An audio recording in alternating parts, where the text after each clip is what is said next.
Yeah. Okay, this is Gov-Na LoOpy, and we are back with what I call it a surprise episode of our broadcast. Just give me one moment. We're going to test some things out real quick. We just want to make sure that we're hearing everyone this time. Check 1 2, check 1 2. That's Momma Tay.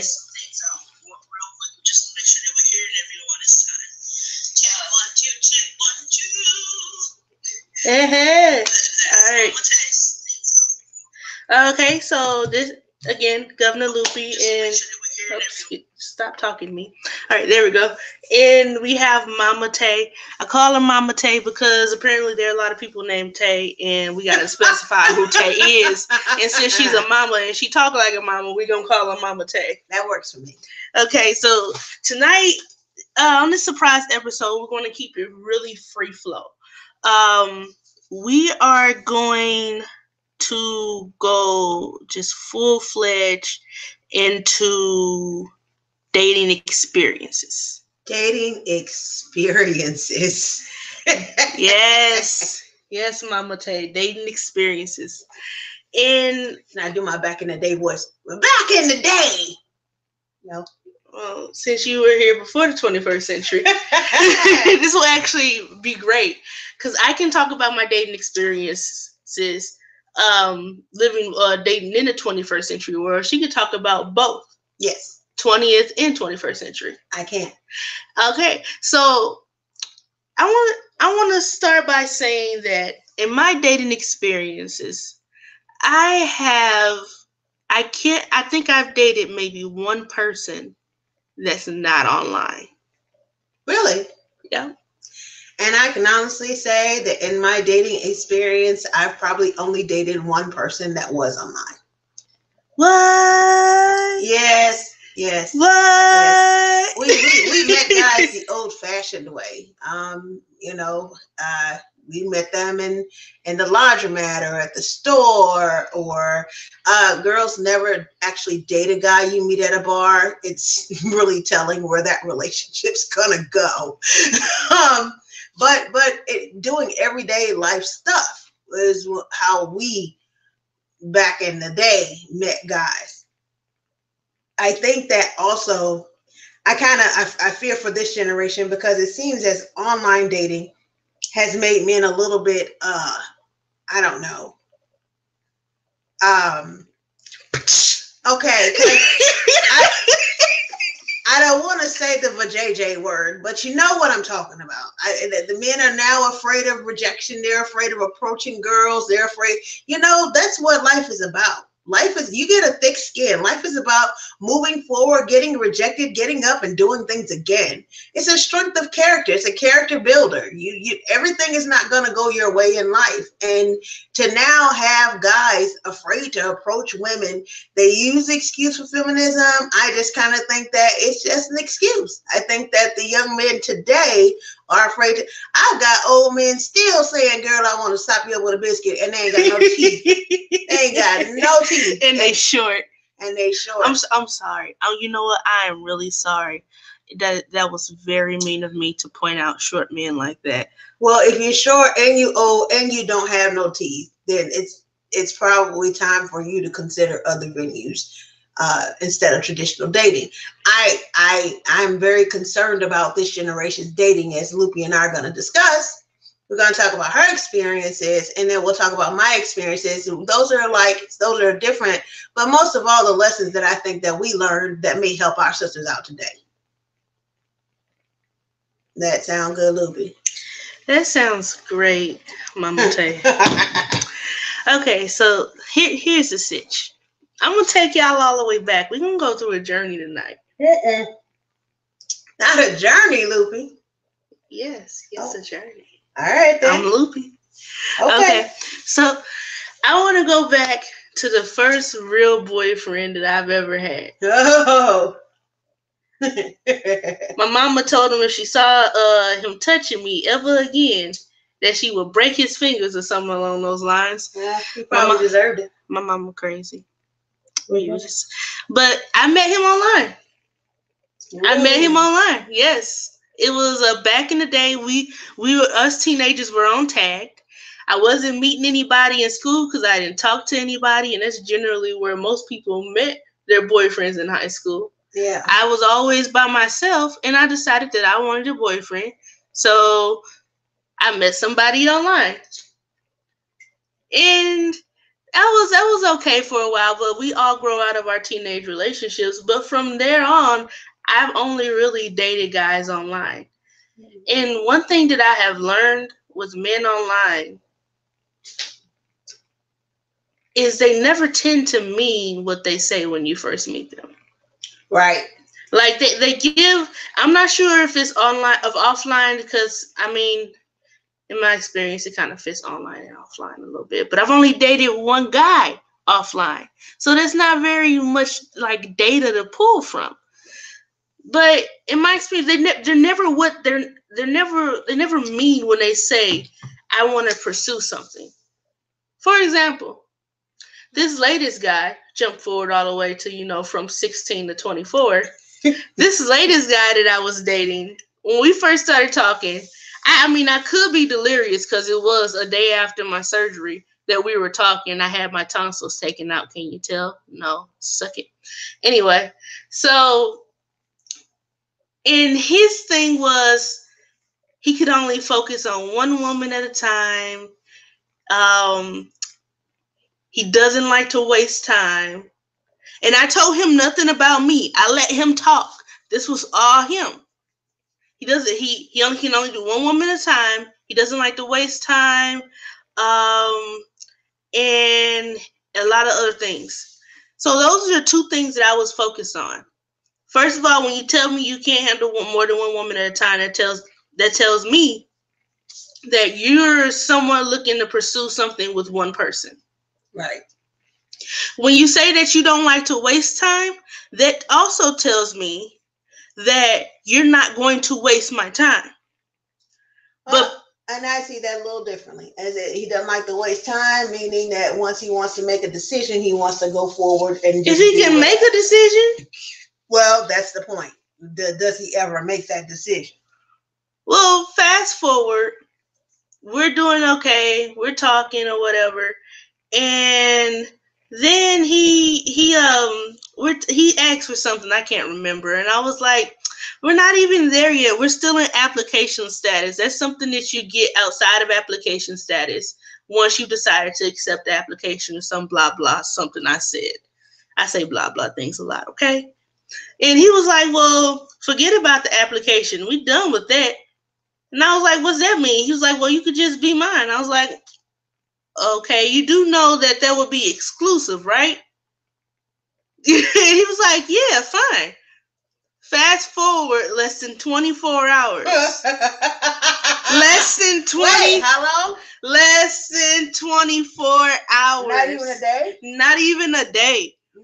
I get a phone call, and he was like, I feel that we're moving too fast, and this is about almost a month in. I feel like we're moving too fast, and I don't want to move too fast. In the history, I have a history of moving fast and then doing this and this and this. So I don't think we'll this. And at this point, I'm supposed to be going to go see a movie with my mom and my little cousin, having a girls' night or whatever. And I was going to go hang out with him at his place. So I'm like, this is stupid. I didn't say that, but I'm like, this makes no sense. In my head, we're just dating exclusively. To me, dating exclusively means we're deciding to focus on each other individually, right, and take time to get to know each other more. So that means if you was for real considering anyone else, you're not right now. You're just considering me, and we're on our track to pursuing something. To me, that's what it is. He had fast forward like 30 years, not 30 years. He had fast forward a good 2 to 3, 4, 5 months into like a serious, full-fledged relationship, like serious relationship in his head. That's where he was. Oh, Calcino. What? Capkino. What's it? Capkino defined.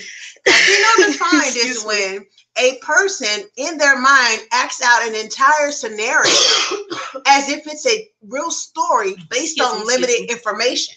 So Capkino, for example, is LoOpy saying, I need new shoes. And then in my mind, and then I verbalize a story that goes out, well, if you go shopping for shoes, you happen to go to Payless, you go into the wrong store. Next thing you know, somebody's shooting you for your shoes. You can't get those kind of shoes. And all of a sudden, this whole big story, elaborate story comes out based on this limited information that LoOpy just gave. So Capkino is when somebody imagines a story or I would say an end result that's convoluted based on one thing that you say. So when LoOpy said that one thing, obviously this young man went on a journey in his head. LoOpy, what's his zodiac sign? I'm curious. Oh my God, he's a freaking Scorpio, which is the trial version of a Sagittarius. No, yeah, by the way, if you guys did not know, Scorpios are the prototype and the Sagittarius is all the real thing. Okay, we're not going there. We're not doing that. What we're doing That's how I feel. That's how I feel. Is we're talking personality types. So you've got a personality type there. Yeah, but you're gonna lose a lot of credibility if we banking on zodiacs. No, because you know what? First of all, I'm a Christian. I don't believe that zodiacs are the defining law of anything. I just believe that my God was a God of order. He still is a God of order. And to me, it makes perfect sense that out of 12 months, there would be 12 base personality types born, because Jesus had 12 disciples. So it would make sense that if he is God and he is the leader that we should all be following, that he should be able to govern all 12 personality types. That just makes sense to me. So getting back to this, the base personality of a Scorpio and the base personality of the Sagittarius actually conflict a little bit. Scorpio's a water sign. I'm a water sign. I'm a Pisces. I haven't even gotten to that part yet. Sagittariuses are not. so we're all emotional, the water signs, and our lives are based on emotion. Sagittarius are air signs, right? No, we're fire. We're logically passionate, okay? Logically passionate. We're passionately logical. Sure, if you want to go that route. Okay. If you want to be sane about it. I'm gonna put the feeling first because I'm a water sign.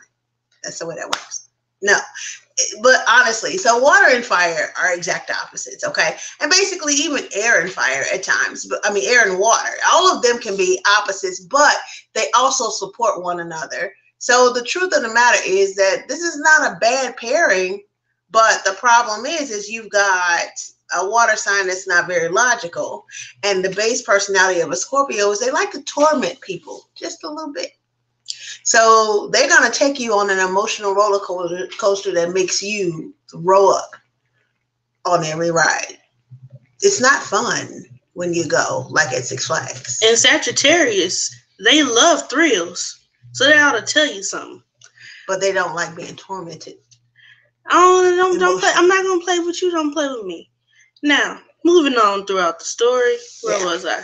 So I decide, I said, he said you can still come over, maybe we can talk and this, blah, blah. So I go to the movie. Translation, I want my cake and I want to eat it too. So I go to the movie, and then afterwards I decide, I'm going to operate how I was raised and taught to operate. And I'm going to show him who I am. I'm not going out here to stunt. I'm not going out here to like, boom, I'm awesome. I'm gonna operate how I was taught to operate, how I observed and how I learned and how I love to operate. And I'm just going to be me. So I go to his place and we're talking. Dude in his feelings. Like, Kiki, do you love me in his feelings? Kiki, do you love me? Wait, you can't. No, you can't. You can't go too far with that because you can't sing it. Right. Then you can't sing Drake's song without Drake's permission, or YouTube will cut it off. Sorry, YouTube and Drake and Kiki. You're so silly. I don't love you, Kiki. Okay, so all like Kiki and his feelings type crap, right? So, and I'm like, I'm just staring at him. He's like, and so I just this and this and this, and I just really, I don't want to hurt you, and I want to go this and this and this. So I need to get down to what I was taught when it comes to communication is there is always, or just people in general, there is always an underlying issue. If you want to know what you're dealing with, you need to get to the underlying issue. Yes. So I started asking him questions. And the first thing I asked him is, why? Why? I don't remember every question, but I was like, why? Why? So here's the model that she's following. 5 whys usually get you to the root of the issue of anybody that you're dealing with. Because people often talk based on what they think that they don't want to say, because the underlying issue is probably petty, and nobody likes to be thought of as petty. So they'll say, oh, I gotta go home right now. And then you're like, well, why you gotta go home right now? Oh, I got laundry to do, and I got all this other stuff. They had laundry to do all day. Right? And they never mentioned they had to go somewhere. Next thing you know, they get offended. Now they got laundry to do and they gotta go. We're gonna get back to that right? To that later. So basically 5 whys. So why do you have to do laundry right now? You've had to do it all day.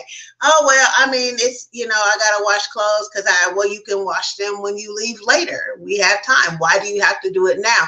5 whys will get you to the root of the issue.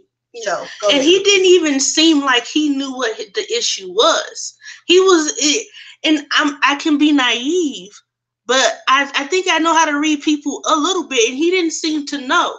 So I told him I'm removing myself out of the equation. Pretend that I was never in the equation. So I removed myself, and I was like, pretend I'm someone else. And I start talking to him, and I start asking why, and then going back and forth. Why? Finally got to it that he was talking to another chick before he started talking to me.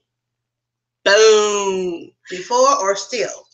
While he had not ended things. So he was talking to 2 women consecutively. Exactly. But his point was in the beginning that he can only handle one. Yeah, and he was going to how he was trying to figure out how to end it with her. But his point in the beginning was that he can only handle one woman at a time. This is why I feel the breakdown. So the hoodwinked, bamboozled a little bit. I put his land on Plymouth Rock. Plymouth Rock landed on us. Malcolm X. So yeah, I did feel a little bit bamboozled, but I also felt like he didn't know me anything. Now, to me, that was to me, and at the time there was a white lie, but we were like a little bit less than a month in. I didn't feel like he owed me much of anything. We weren't a couple. So I'm like, okay, whatever. But these are the red flags that people look beyond. But I'm a reasonable person. So beyond reasonable, to be honest. So I was like, okay, I feel you. So we started talking, and we were talking. He's like, well, see, I ended it with both of y'all. That's what I did. And I was like, okay, cool. Well, now, people, I just have to point out something Loopy said. Loopy said, I really feel like he didn't understand what the underlying issue is. He knew what it was. He knew that he was talking to 2 women at once. He knew that was an issue, particularly that was going to be an issue with Loopy. So, and he knew that he communicated that he can only handle 1 woman at a time. And I got to tell y'all this, to cheat, you really have to have an excellent memory. You have to have an excellent memory to be dating 3 or 4 folks. Honestly, women, the clue when he's not dating you consecutively or by yourself is when by yourself and is dating more than 1 woman consecutively is that he's rather call you babe, honey, or sweetie, or something like that than your real name. Because if he's dating someone else as well, then oftentimes he'll get the names confused. Yes. So, or he can use nicknames that can be shared by 2 individuals at once. So, well, Mama Tay, that's player 101. Right. So basically, what we're dealing with, sadly, I have to say, is a situation where Loopy was trying to give him the benefit of the doubt. And I think that was fair. I don't think that was naive. She was trying to give him the benefit of the doubt, but he really knew what the underlying issue was. I just had to point that out. Please continue. Okay, so we start to talking, and he goes, okay, you know what? Let's strip this. He said, let's strip it down to friends. And let's just be friends and work our way back up. This is odd to me because he said he's ended it with her. And he said, before this incident, he was full-fledged in. When I say morning text messages, texting in general, wanting to talk on the phone, dude was, how much he was into me. Dude was full-fledged in. And so false intimacy. Yeah. So all of that stopped. Like it didn't like come to a halting, but it just kind of like, and so he was like, take a step back into friends. And I was like, that don't make sense to me. But you know what? It's less than a month. Excuse me. It's less than a month. I could probably rock that. We'll probably find our way back. We just gotta, whatever. So I'm thinking, okay, I can be patient. I'm not the most. I'm a very impatient person. But so because I'm a very impatient person, it's hard for me to tell when I should stop being patient. That is just fact. When you're always impatient, it's hard to tell when you should really stop being impatient. So I was like, okay. But then he was like, and then after that, he was trying to have sex with me. And I was like, wait, back up. I thought he just wanted to be friends. I'm confused. Exactly. So I was like, you can't have the friend. You can't do that. I said, that's how you end up friends with benefits. I said, first of all, I've been down that road before. Second of all, I don't know how long you think I'm going to wait around and just be friends with benefits with you. So, no. Because to him, he's like, he's not sure if he's ready. He's not sure if he's ready to settle down. And he kept going about this settling down crap. Settling down. Who the fuck asked you to settle down? I think that, and I had to say this to our audience, and I don't know what age range your target audience is, Loopy, but let's dig into that for a second, ladies. Okay, so Loopy says that her idea of what they would have been doing at that point would have been exclusively dating, and that's basically to see if they were a good fit. So I would say just like the interview process for a job, right? There are thousands of jobs out there that you can apply for, and a lot of them sound really good, right? And you can go to the first interview and like, oh, okay, well, this seems pretty cool or whatever, but they're going to call you back and probably do another interview with some more people to see if you're a good fit. Okay. At this point, you're seriously being considered for that position, right? Okay. So basically, Loopy's idea of them dating or them dating exclusively is, especially if you're wanting to have sex with me, I don't want to be having sex with you, having sex with somebody else, having sex with somebody else. Young ladies, can I say this to you? You're worth more than that. And men don't want to hear about your value nowadays because they just want to hit it and quit it. Now, you can want to hit it and quit it too. That's fine.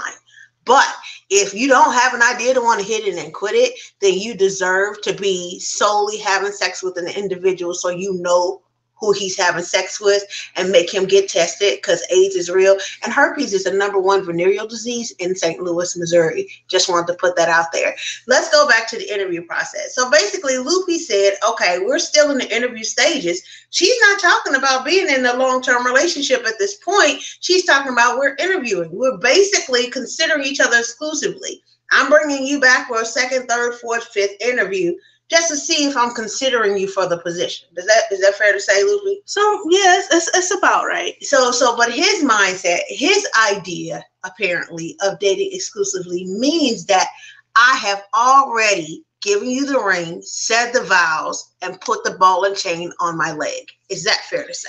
Yeah, that's kind of how he was acting. Okay, so continue. So it goes about 2 weeks, and then I start talking to one of my exes because, like, why not? I'm just sitting here being friends with this dude that don't know if he want me. This a dude to tell me how, like, he'll go into full-fledged description of how rare I am, and best believe I am rare. I know I'm rare, and it's, first of all, I have not met another woman who has an archaic mind as much as I do. Loopy, can I tell you, I dated a Sagittarius. I dated a Scorpio once. Yeah, can I tell you, he did the exact same thing. Okay, well, can I finish?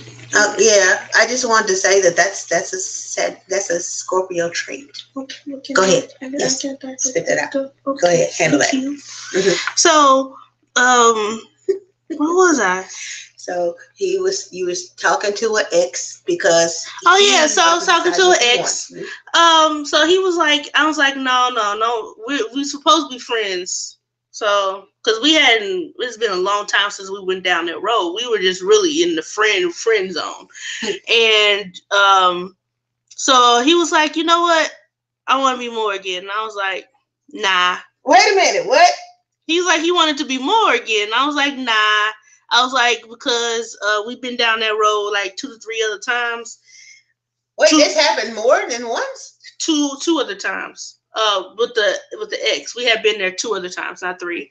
And I told him. Oh, we're talking about the ex now, not the guy. Okay, yes. Go ahead. And I was telling him that I don't really like that redundancy. It never ends well. You always end up angry at me and going off into a land of why, and I always end up frustrated with you due to lots of other stuff. I mean, you're playing games most likely. Yeah, so he was like, you know what? I think you're more mature and I think I'm more mature. You should give me 45 days. No.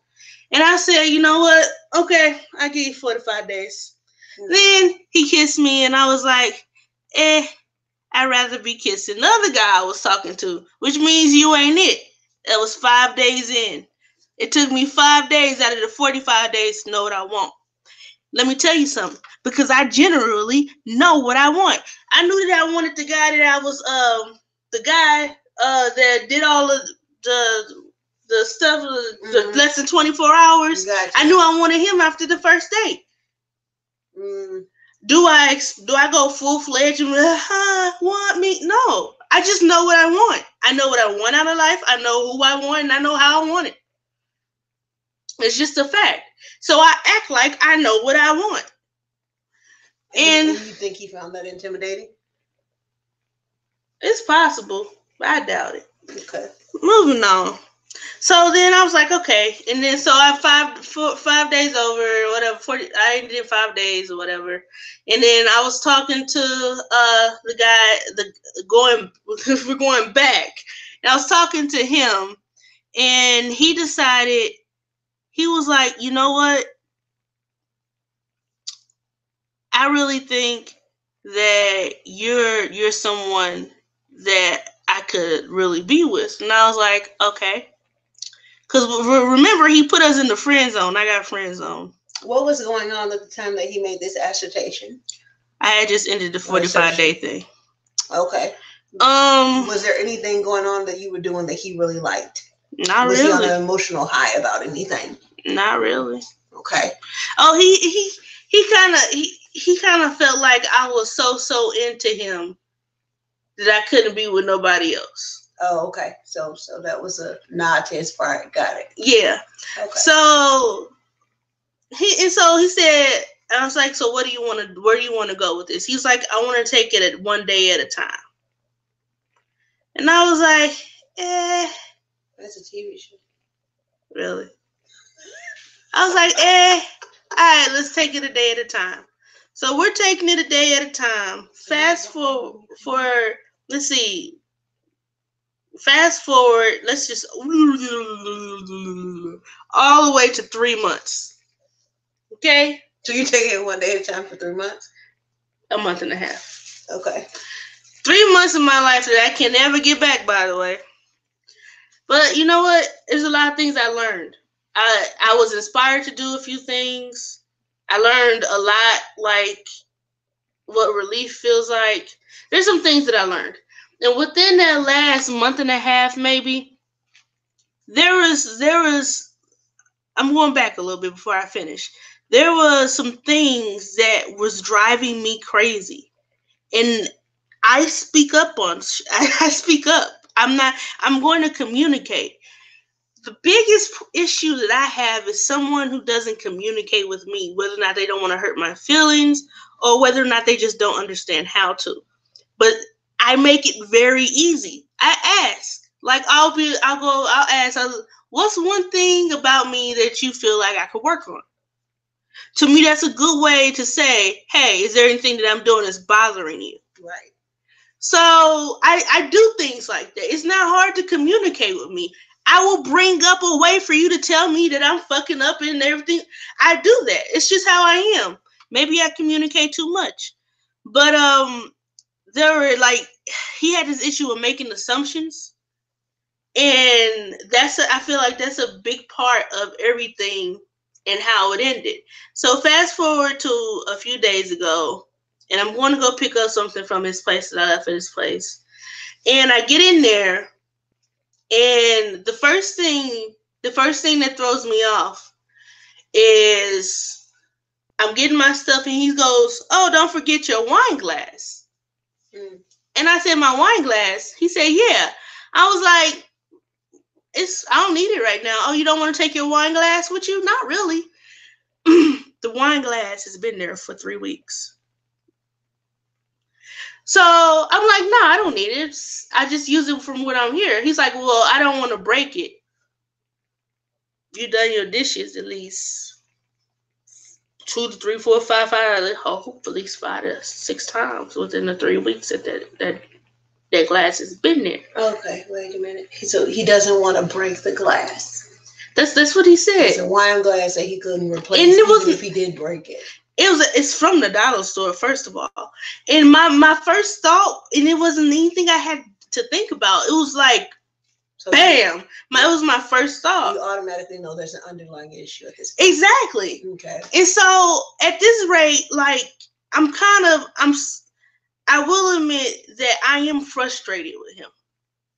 Because it's like I speak and he doesn't hear me. Like I'll say something to him and he'll repeat that I need to do something back to me in another way that I just told him, but only he uses different words. I'm like, "Oh, what?" Oh, and then or he'll assume something without asking.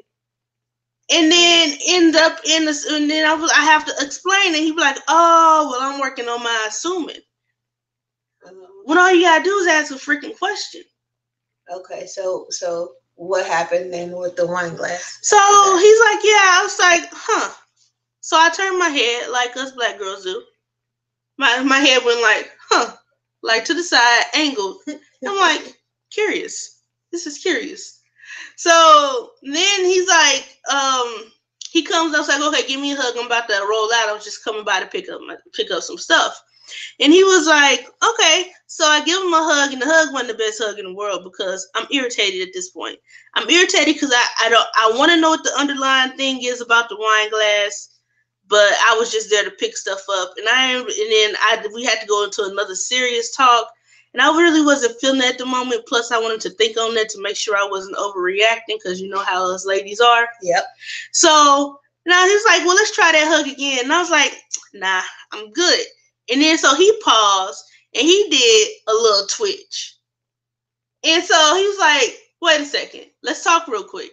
So then he goes to get a cranberry juice or something along those lines. He comes to sit back down. I said, "Ew, cranberry," because cranberry. Now you think at this point he's learned his lesson, I'm guessing. You would think that he knows not to assume with me anymore. So that's why he's saying, "Let's talk." Every other time that he has assumed with me, he's been wrong. Okay. So when he's saying "let's talk," he's not asking you for clarity then? No. He didn't ask for clarity. Okay. So he sits down. He goes, "Well, you've been on me about," and I'm like, I immediately go, "No, I haven't," because in my head I haven't been on him about anything. But if I was to rewind and think about it, I kind of had. I've been on him about telling me how he feels because I don't do that bottle up thing. I cannot do that bottling up. That bottling up thing, it is only gonna explode, and it's only gonna piss both of us off. Right. So I said, and so he goes about being honest. And then he has this thing where he likes to talk around in circles. but I can't do that talking in circles bull crap. Because so you just said, what? I said, hey, I said you about to talk in circles because I saw the look on his face. And it was a flinch of irritation, like, how dare you not let me talk in circles? I need you to get to the freaking point because I'm impatient. And not only am I impatient in this moment, I feel like I've been patient for 3 months. I've been waiting for you, waiting for you to get your thoughts together, waiting for you to do this, because rewind, I knew what I wanted on the first date. So to me, the only thing I needed to wait for was 1 or 2 months for him to decide whether or not he wanted to try to attempt to pursue something. And so this is not saying I want to wait to see if you want to be engaged to be married. No. Or a long-term relationship. Exactly. I just want to. And I explained that to him. If you want to be exclusive. That was the first bad assumption that he made, and we talked about that. And he was surprised and just genuinely surprised. It seemed like that he was like, oh, because any other girl was trying to lock me down at this and this and this. So I thought it was an assumption based on his experiences. So what this is telling me now, Loopy, is that he's going to use that as an excuse to say what he's about to say. Yeah, and his whole thing is the whole way he operates. He's not a bad person at all, but the whole way it feels like he operates is off emotion and experiences. It seems to be very little logic in the way he moves. And excuses. And I'm going to tell you right now, that's the worst thing about communication. The worst thing about communication is that if the person who's communicating with you doesn't even admit the truth to themselves, then they really can't admit the truth to you. So they're operating under false emotion and false pretenses. And when they talk to you, telling you that this is the problem, and it's not the problem, your attempt to try to solve that problem that's not the problem goes haywire. You'll always recognize this. Like if I say I'm upset with you, Loopy, because you always, and this is a key indicator, someone tells you always do something, and 9 times out of 10, that is not the problem. Look past that. So you always interrupt me when I talk. You never let me get out what I want to say. And I just really think that you don't respect me or care about me or anything. And all of that's an attempt to lump. Wait, that's actually one of my biggest flaws. As you're lumping all these things together, okay? But the real issue is when Loopy sits down and talks to me, asks me my 5 whys, it'll come down to, well, you know what? When I was talking to you the other day, I feel like you just didn't hear me and you interrupted me and you just didn't, take my advice seriously. I feel like you just dismissed me. That's a specific situation. This is not something you always do. It's a specific situation. Now, Loopy can address it, but people who aren't serious, I mean, that's probably the third question in when you get to that part. You always make assumptions or whatever. It'll probably start off with something like, well, you stepped on my foot and I didn't like it or something stupid like that. So here's my point. Loopy's about to have this conversation with him, and it sounds to me like this young man, first of all, doesn't want to think that he's petty or that he's misleading her on purpose or that he is or that he is about to do something that hurts her feelings, having had no intent before. And so now he's flying at the seat of his pants in his emotions, right? Because he's already justified that she's pressuring him into something he doesn't want to do. And Loopy said that's already not the case. So go ahead, Loopy. So then he goes, I said, I know where you're going. So either you're going in one direction or you're going in the other. So either you're saying you want something like this or you're saying you don't want to go forward. He was like, well, I'm not ready to settle down just yet. And now I'm on pause. Settle down? What?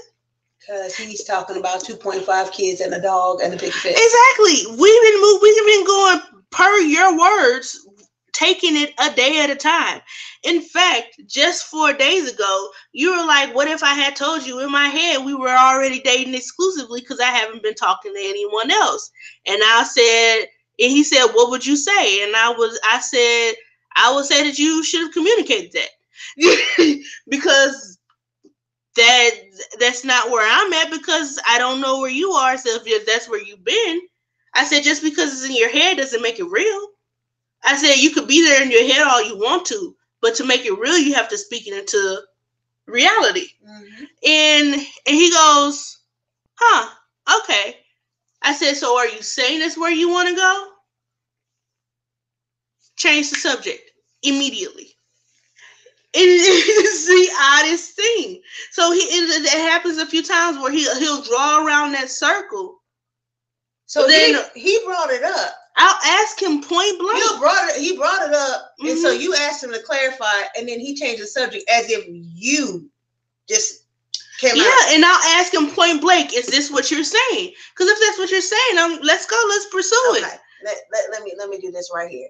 Okay, that was his attempt to get validation. That was his attempt for her to say, well, you know, I've already been dating you exclusively. Well, you know, you're the guy I want. So, I would say, yeah, that's great.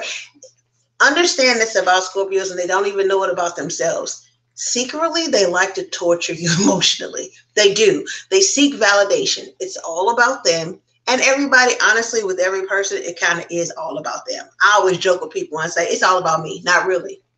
It's not about me, but it is. I say that a lot because in reality, it's not about me at all. But where I'm concerned in my world, it's all about me. And we have to understand that when we're coming at someone, they're coming from their point of view. It's all about them. And in my mind, it's all about me. And we've got to meet somewhere in the middle where it's concerning to both of us. Yeah. So when he's done that, it's a Scorpio's attempt to get validation. I need you to validate me and tell me how important I am. So it's like fishing for compliments. And at the same token, he wants to know that he has her on emotional chain. They do that, and most men do that, because I can't be free to roam without you roaming unless I know that you're hooked. Well, see, here's the thing is, he's a Scorpio trying to play games with the Sagittarius. That's the wrong thing to do. Well, because I've already told you many times that you're the person that I want to be with. I've already done as much as I can to validate. What I'm not going to do is to continue to put myself on a table and continue to chase and run after you. Because at this point, it feels like I'm chasing you. It feels like I'm running after you. And then the way you talk as if I'm panting after you when I'm not. And for our men that are listening, I love this part because this part is where I get to tell you that's kind of like when a man marries a woman and then she's like, you don't ever tell me you love me. You be like, I love you. I married you, didn't I? Of course I love you. So at this point, Loopy has already stated her intention from the very beginning, and she thought that was clear. But that is not what the Scorpio does. The Scorpio goes by emotion. Water signs go by emotion. So he's flying by the seat of his pants, and emotionally he needs validation at that point. And so now he's saying, well, what if I said this? And his expectation would come back to him with all of this flowery devotion. That's not a Sagittarius. She come back to you with fire. Okay, then this is what you should have done. All right, so now here's the reality check for everybody. Let's deal with this. So now, Loopy, what you're saying is that you guys, based on this conversation you just had, you're no longer together. Were we ever together? Well, one day at a time together, I guess. So I told him, I said, you know what? Okay, gotcha. I said, give me a little hug. I said, I gave him another hug, and he's like, well, he had a little whatever. And so then I leave. And then I get to my grandparents because I'm at my grandpa's place helping him. And I get a phone call. It's him. Okay, I'm helping my grandpa. I ignore it, send a message, helping grandpa, I'll call you back in a minute. We just, because, we decided to be friends. Just go flat to the friends, drop this. We'll still be, because we're both gamers, things along those lines. So then I finally get done helping my grandpa about 15 minutes later, so not a long time. And I call him back, and it rings, goes to voicemail. Then I text him, yo, what's up? So he's like, let me call you back in a minute. Or he said, let me call you back in a minute. Then I waited, and I was like, yo, what's up? And he was like, well, I'll call you later because he has a really bad sinuses or whatever. Skip over that. So I'm like, I want to get this over with because I really got to know why he calling me right after he just did that mess. So I'll call him back, and I was like, okay, just what did you want to talk about? Because if you want to talk about you and me, in my head, I'm thinking, if you want to talk about you and me, I'm not doing this again. I'm not following this vicious circle of redundancy. Because at this point, this is what I feel like is what has happened. Either you've been playing with me, you put me on a string, and either you found something better or you just decide to take me off that string. Or what you consider better. Or you play with me to see what reaction you could get, which would explain the cocky look on your face when you did it. It's the Scorpio game of torture thing. And then the third thing was either you assumed something again, and then you did not ask me. So in that moment, you made a decision. That's what I'm thinking. These are the three things I'm thinking. And if it's any of these three things, because this is how I feel it will be any of these three things, then we are not going down that road again, because I'm tired of having to have the same conversation over and over.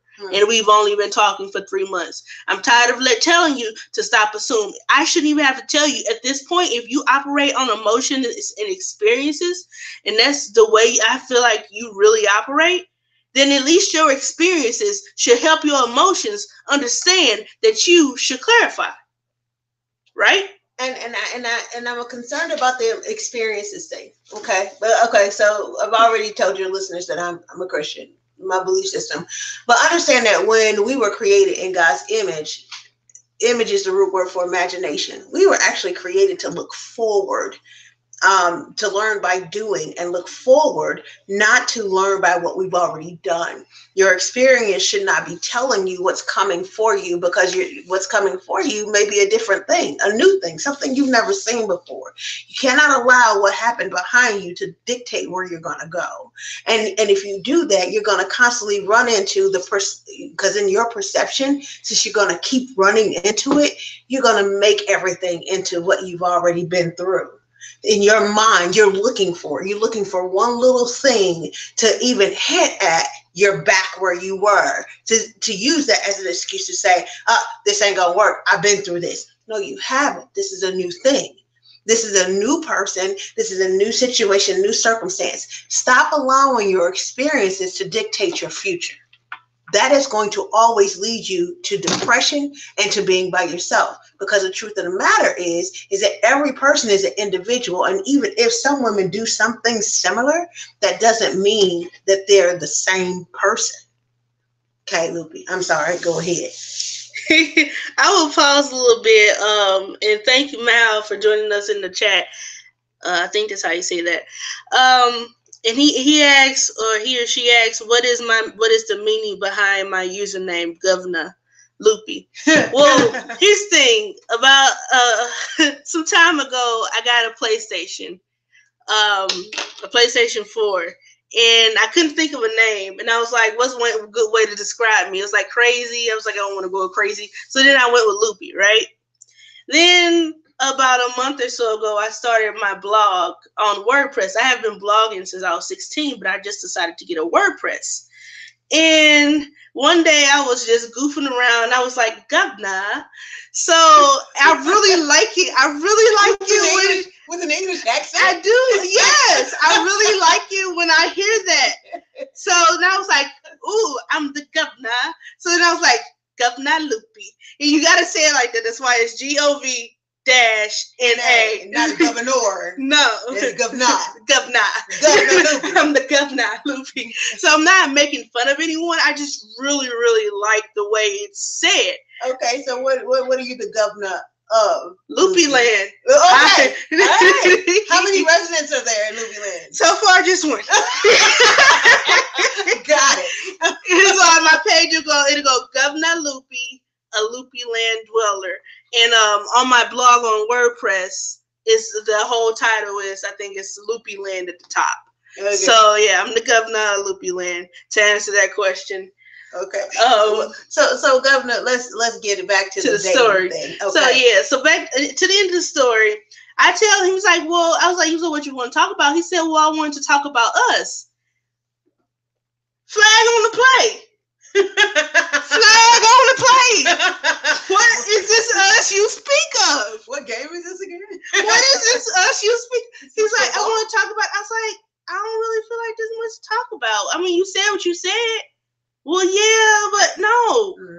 what you said.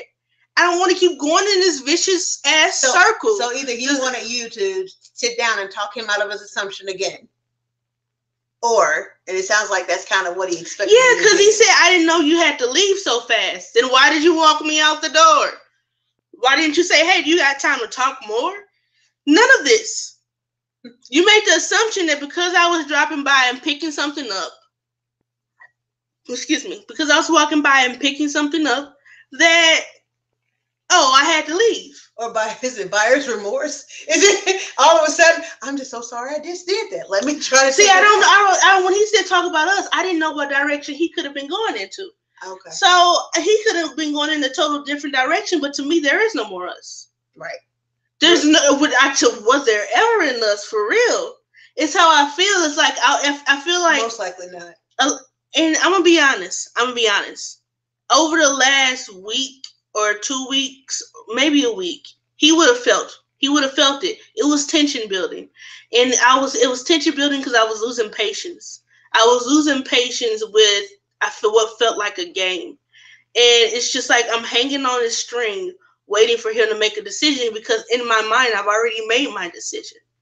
So I'm playing along with him in his moving slow process. Mm-hmm. And I'm like, okay, I can do this. And I'm trying to have as much patience as I can, but having to keep going over the same thing, there was a little bit of resentment, because there was a little bit of part of me that felt like he felt like that, even though he said all these things and how much of an anomaly that I was, it felt like that.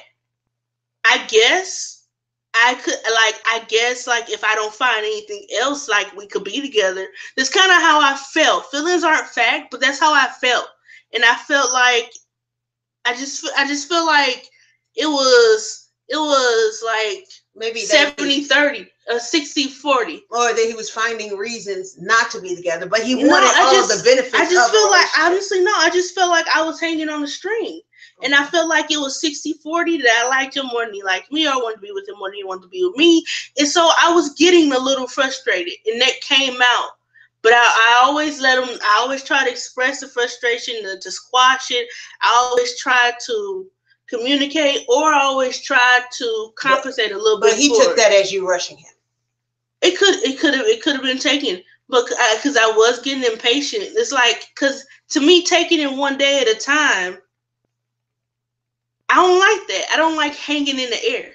So I could take it one day at a time for us to get back into a flow of things, or getting back, to this for a little bit. But I can't take it one day at a time indefinitely, with no end result, with no end goal, like by this day, or you know what I'm saying? Okay, so let's do a timeline comparison.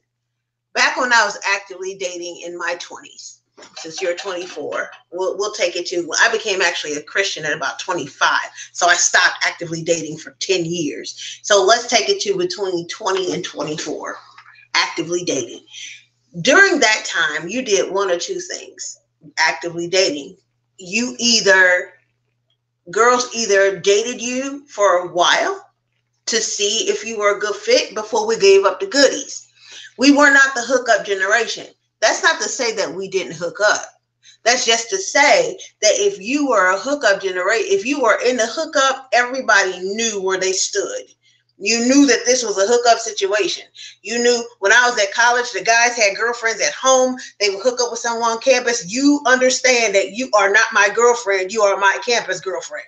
You are the person that I'm hooking up with on campus, but when I go home, that's my lady. You are not my lady. Therefore, when I go home, you don't call me. You're the side chick on campus.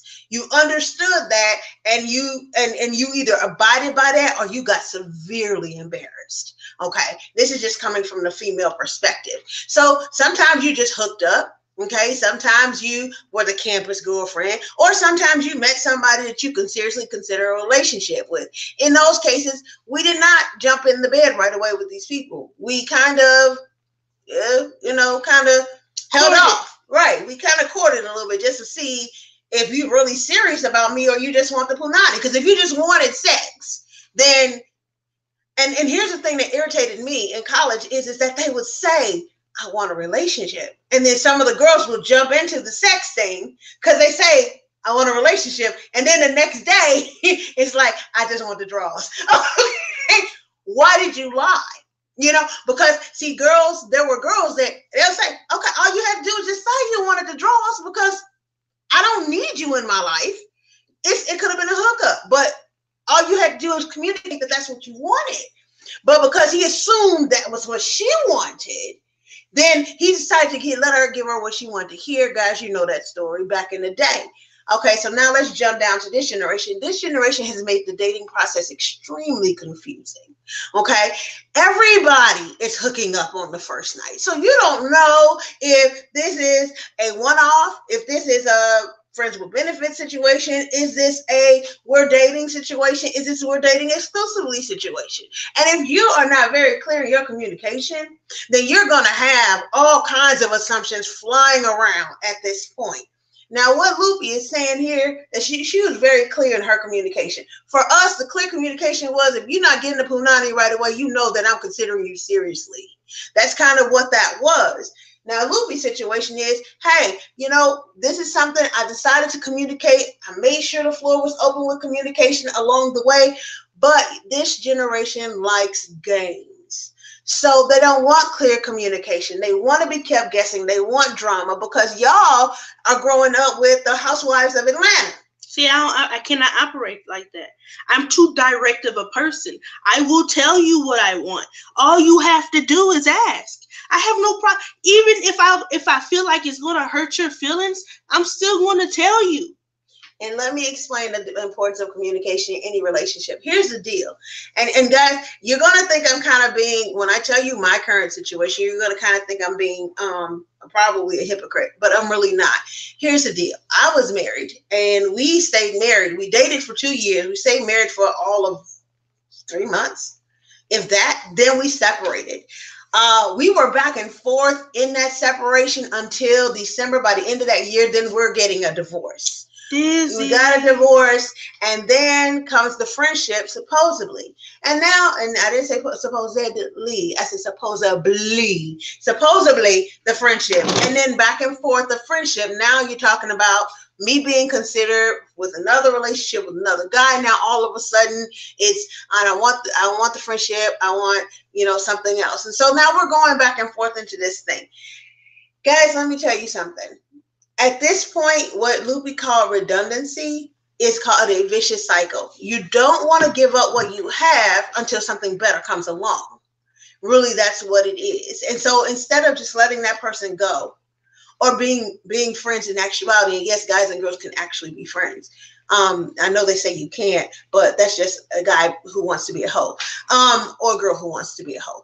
Okay, or a girl who's manipulating him to try to get him back into where he's supposed to be. There are a lot of scenarios. You get my drift. The point is, LoOpy here is in a situation where it looks like it's going that route, where I'm going to keep getting into this situation with you and we're going to keep ending up where we were in the same place. I've already wasted 3 months. Why do I want to waste more time? So here is Momma Tay. First, Momma Tay is not, okay. So Momma Tay, if I were LoOpy, I would be pissed because remember, I'm an emotional sign. I would be pissed off and I would feel like you're playing games with me. I would feel like at this point, all you wanted was the punani. You just wanted friends with benefits all this time. I would feel like that's the communication that I'm getting out of your actions, because people, you have to believe what they do, not what they tell you. Okay. Don't listen to what they say. People will always show you who they are. And when they do believe them, they're going to show you no matter what they say. Everybody, President Trump has said a lot of things. And he's done a lot of things based on the crap he said. So we pretty much sure can tell that he's pretty much a butt. Yeah, and he showed me who he was 2 times. That's all you need. Yep. This last time, it's like, there's no going back. There's no saying, I wasn't ready then, but I'm ready now. It's too late. At first, the first time, where I was like, okay, I can go back if that option pops up again. Now this time, no, I can't go back. It's like strictly, I have put you in the square, in a box in my head. So what's the problem now is that young men today have a problem with Black women and the fact that they'll say, I'm worth more than that. And they think that it's about money. for some reason. And I've listened to young black men talk, and I had this chance with one of other LoOpy's podcasts. I've listened to Sumo Trey, and I've listened to all the other guys talk. And I'm realizing that the rhetoric that I heard from other men as well is centered around black women versus white women being supposedly more docile and more supportive. No. They use the exact words. They're taught to be submissive. That's what that's the exact phrasing that comes from multiple men that I've spoken with is they're taught to be submissive. And they're kind of not.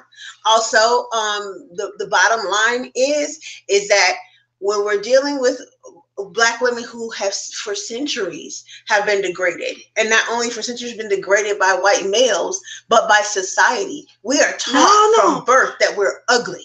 We're taught the baby dolls don't look like us. And if they look like us, the hair is nappy, and nappy hair is not attractive. And we have been taught in school to think that to be a black woman is to be the ugliest woman in society. So when women, black women, start to become vocal about their worth, what you now get is they're always after a nigga and their money. They want to play you and then do this and do this. Guys, can I talk to you for a second and tell you that is not it? I need you to understand something about your daughters, your little sisters, and all of these little girls out there who are growing up in a situation where the world still tells them that they're ugly. Not just the world, their own freaking people. You have black men who will look at a dark woman and tell her she's nothing because she's darker, and he's just as dark as she is. Or you'll have some black, when I say it's black men, I'm going with some. We don't speak in absolutes here. And you have some black men that'll go, oh, you do one thing that they don't like. That's why I don't date black women. Man, that's why I don't date black men. How about that? But when I say that, I'm a bitter black woman, right? When I say that, I'm an angry black woman. Fact is, I've dated more white men than I have dated black men. And it's not because I don't date black men. The last guy I talked to was black. It's because white men have shown me more respect than black men to get to a point where we can talk and date. And now, but in my experience. But if Loopy had allowed her experience to dictate her future choices, I wouldn't even been talking to the guy that I was talking to. So there's that lesson. But please understand something. So when you've got black women talking about their value, they're speaking out of a desire for a man to see her as she really is. It's not that she's conceited. It's not that she's thinking that she's all that and you ain't nothing. It's that she has to tell you right off before you step into this thing, understand that I know my worth. And if you come at me with McDonald's when I am all lobster, and I'm talking figuratively, guys, not literally. I'm not talking, take me to McDonald's, take me out to dinner for lobster. I will eat a Big Mac. I'm talking, I am this kind of person that values relationships and am worth serious consideration and not just to be your freak in the night. Okay. She's saying to you that I am not going to take that demeaning status. You, if you're considering a demeaning status, can look elsewhere. And that's her right to say that. And you don't get to demean her. You don't get to tell her she ain't shit just because she's decided to tell you up front that she is worth something to herself. Because these are your little sisters out here. These are your daughters out here. And the last thing you want is somebody just to walk up on them and to just get whatever they want and take what they want and then leave her degraded like she's nothing. Because every day she hears that she's nothing. And somebody's got to tell her that she has some worth and value. It has to start with you. And dating out here in the 21st century is rough. I'm at the point where I don't really actively look. Like after that happened, I did re-download my OkCupid app. Do I just go on there 24/7 swipe? No, it's just like you gotta do a few swipes once or twice a week, and then you can stay on the alert. Let's talk about the online dating thing. Okay, and then I have questions. And then at some point, someone will see your profile and say, "Oh, I like that," and message you. That's how I operate. I don't go searching, and I don't go messaging guys. I feel like the type of guy that I want, if he wants me, he'll message me first. He'll take that initiative. Oh, I like this. To me, men know what they want when they see what they want. They know what they exactly. Want. So for all of y'all, and I think what's his name again? Family Feud. Steve Harvey. Steve Harvey. I like Steve Harvey. I think he's funny. I think he's hilarious. I think he's a great comedian. But what he is not to me is the guru of male and female relationships. And so he makes it sound like a man will change for the right woman. But I'm here to tell you that onus is not on the woman at all. Can I share that? That it's not about the woman. It's about the man deciding to change. Now, he can say that the woman he's with is the reason he's deciding to change. But the reality is that he's just deciding to change. It's not about that woman. There are a lot of factors involved in that. Don't have my sisters and my young ladies out here thinking that they've got to comport themselves in a certain way or be viewed by this man as to having certain value. So they got to do these things to give themselves value for that man to decide to change for her.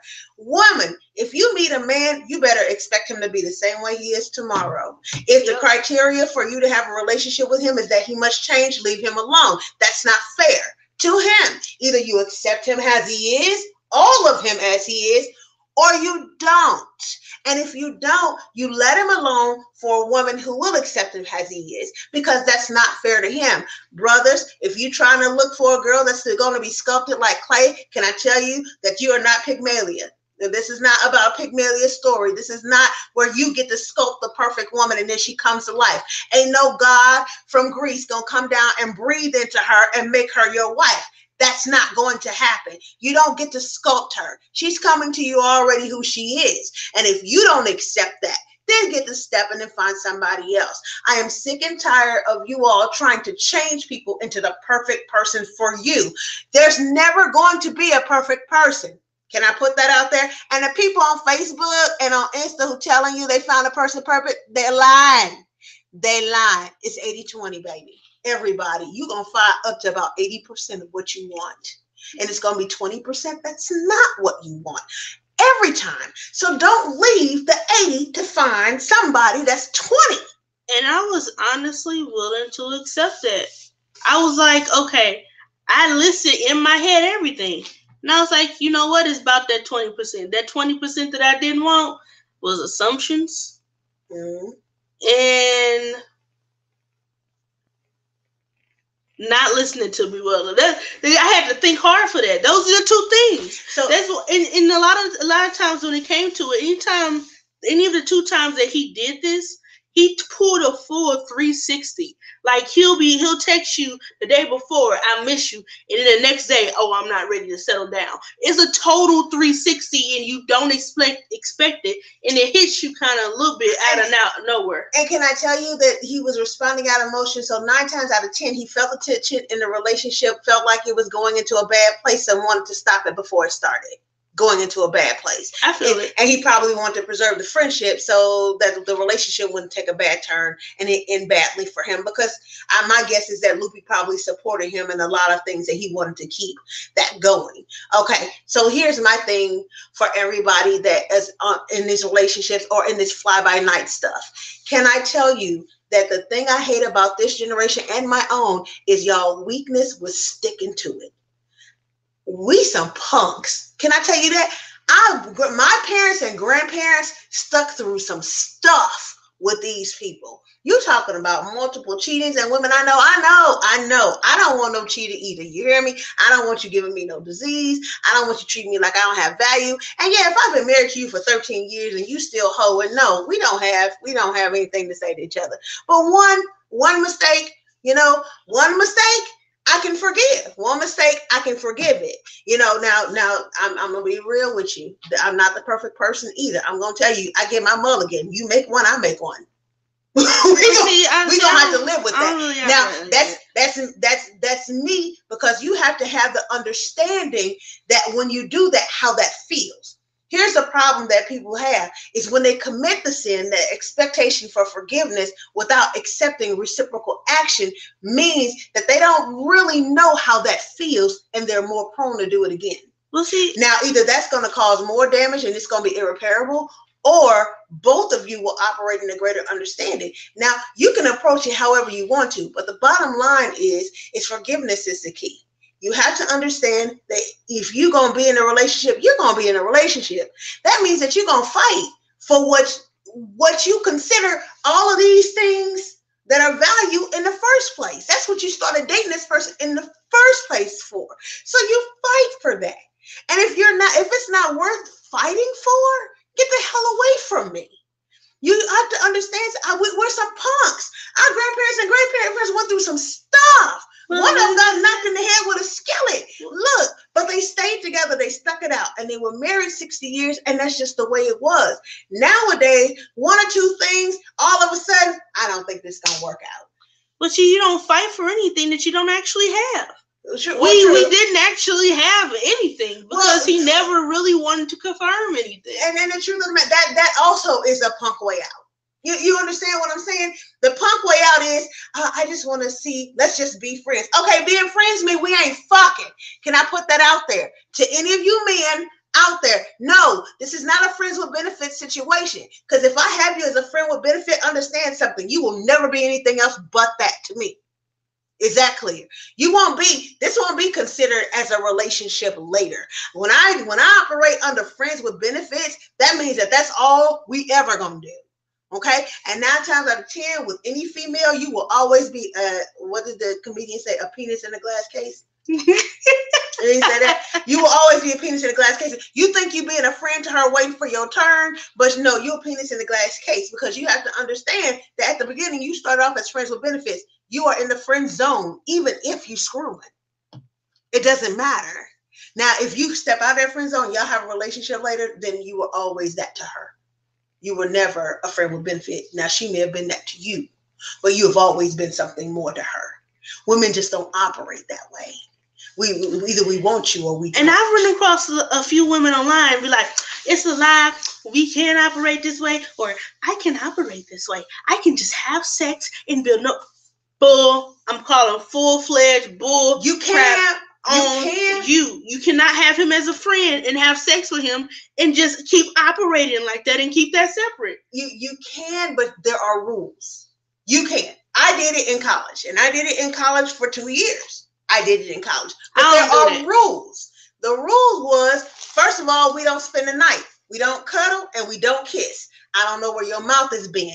I don't want to know where your mouth has been. I want kisses. I want to spend the night. I want to go out to the movies. I want you comfort behind me and hug me from behind. So Loopy wants to date. I enjoy dating. Friends with benefits is not dating. We don't go out. We don't go out and see a movie. I don't hear from you until 11 o'clock at night, because that's your purpose. Booty call. You good for that, and probably taking out the trash for me when you leave. That's pretty much about it. That's what a booty call is. And that's what friends with benefits is. Brothers, if you wanted to hang out and you want to cuddle and you want to do, that's not a friend with benefits. That is your boo. You booed up. That's what they said. They over there all booed up. That's why they were saying that, right? You all hugged up together, right? It looks like you're developing something. Don't be hugging on her, kissing on her, because that's the way to her emotions. And when you do that, hugging on her and kissing on her leads to her feeling for you. And when she feels for you, then you tell her, oh, I thought we were just friends with benefit. Well, I ain't never said this. So your implication in the hugging and the body language tells her that you're sending her a message that you want more. And that's how Mama Tay sees it. That's how I see it. Yeah, so this dating stuff is so complicated. It makes my brain hurt. And I think y'all make it complicated. I don't. I'm a very simple person when it comes to it. If I'm upset and I know it's me and it's something I need to get over, I say, hey, this is me. I need to get over me. If I'm upset and I know it's you, I express it as you. If I want to pursue something, I express that I want to pursue something. I'm a very transparent person. You got to admit that you're probably an anomaly. Because a lot of women don't even I'm getting know tired of. I'm getting a little bit tired of being told I'm an anomaly, and it is a good thing, and that they like it, and then they turn around and say, "Oh, but I don't want it." Well, no, because the truth is, it's a good thing, and they like it at first. At first, but it becomes uncomfortable. Why is truth uncomfortable? Because truth requires change. Here is something that I have to tell you this, and this is why people tend to not be truthful in relationships, okay? Truth requires accountability and change. Someone has to own it, and someone has to decide to do something about it, Okay. Now, if it's just going to sit there between you, you don't point it out. That's why people don't point out things in relationships, because they don't want to require change, because they know that that change is going to be very difficult and it's going to challenge the relationship. So when a woman says, do I look fat in this dress? A man be like, no, baby, you look perfect. Because if I told you you do look fat in that dress, then that's going to require some accountability on your part of why you're asking. Why are you asking if you look fat in that dress? If you don't want to look fat, then lose weight. And to lose weight, you're going to have to do something about it. This is about how you feel about you. But see, the woman who doesn't want to own it will turn it around and make it about how the man feels about you. Because he's obviously with you. So it don't matter if you got dimples in your cheeks and your ass. Apparently, he don't care that you fat if you are fat, because he's still with you. So the problem is, it's not how he feel about it. How you feel about it. So if you say, do I look fat in this dress, and you expect the truth, then when you get the truth, you're going to have to own that, and you're going to have to take accountability for it, and then you're going to have to do what it does, do whatever you need to do to change it. And since people don't want to do all that, the man will just say, yeah, baby, you look great. No, you don't look fat in that dress. Yeah, I can't tell me I look fat, so I know if I can need to work something to make me look a little more slim. Tell me the truth. I like truth, because I tell you the truth. Okay, it's how I operate. I operate in truth. And we have Mal here in the chat. He said, I heard women want men. I heard women want men to change, but they never change. And men want women to never change, but they change. Okay. I ain't never heard that saying before, but I'm gonna have to say, if I say I want to pursue something with you, I've thought about and accepted what you are. That means in my head, I have outweighed what I've seen so far. I've outweighed the negatives and the positives, or whatever. Well, basically, you weighted. I weighed the balance and decided, okay, I want this. If I feel like I need to change you in any way, shape, or form, like a big change, I don't know moving. You're not really. I'm gonna keep moving. Exactly. And Miles, that's what I said to the ladies before. Ladies, if you want to change that man, then you need to keep it stepping, because he is who he is, and either you're gonna accept him for who he is, okay, and that means all of him, or you're not, and leave him for another sister who. Unless he's sitting here over talking about physically, because then he's saying men want women to never change, but they change. First okay, now you're talking about the Coke bottle. Yeah, I'm sorry, baby. It's called age. By the time a woman is starting the 24 to 25 process, her hips start dropping. When her hips start dropping, okay, the lifespan of the full figure, or the beautiful figure, is very short, because there are a lot of natural forces and other things as well. It's called gravity. But men's bodies change as well. Okay, so men get beer bellies, and men get you know what's the funniest thing is, I hear I can't say ugly. I hear the most misshapen men or out of shape men make comments about women, and it's really a reflection on how they feel about themselves. Projection.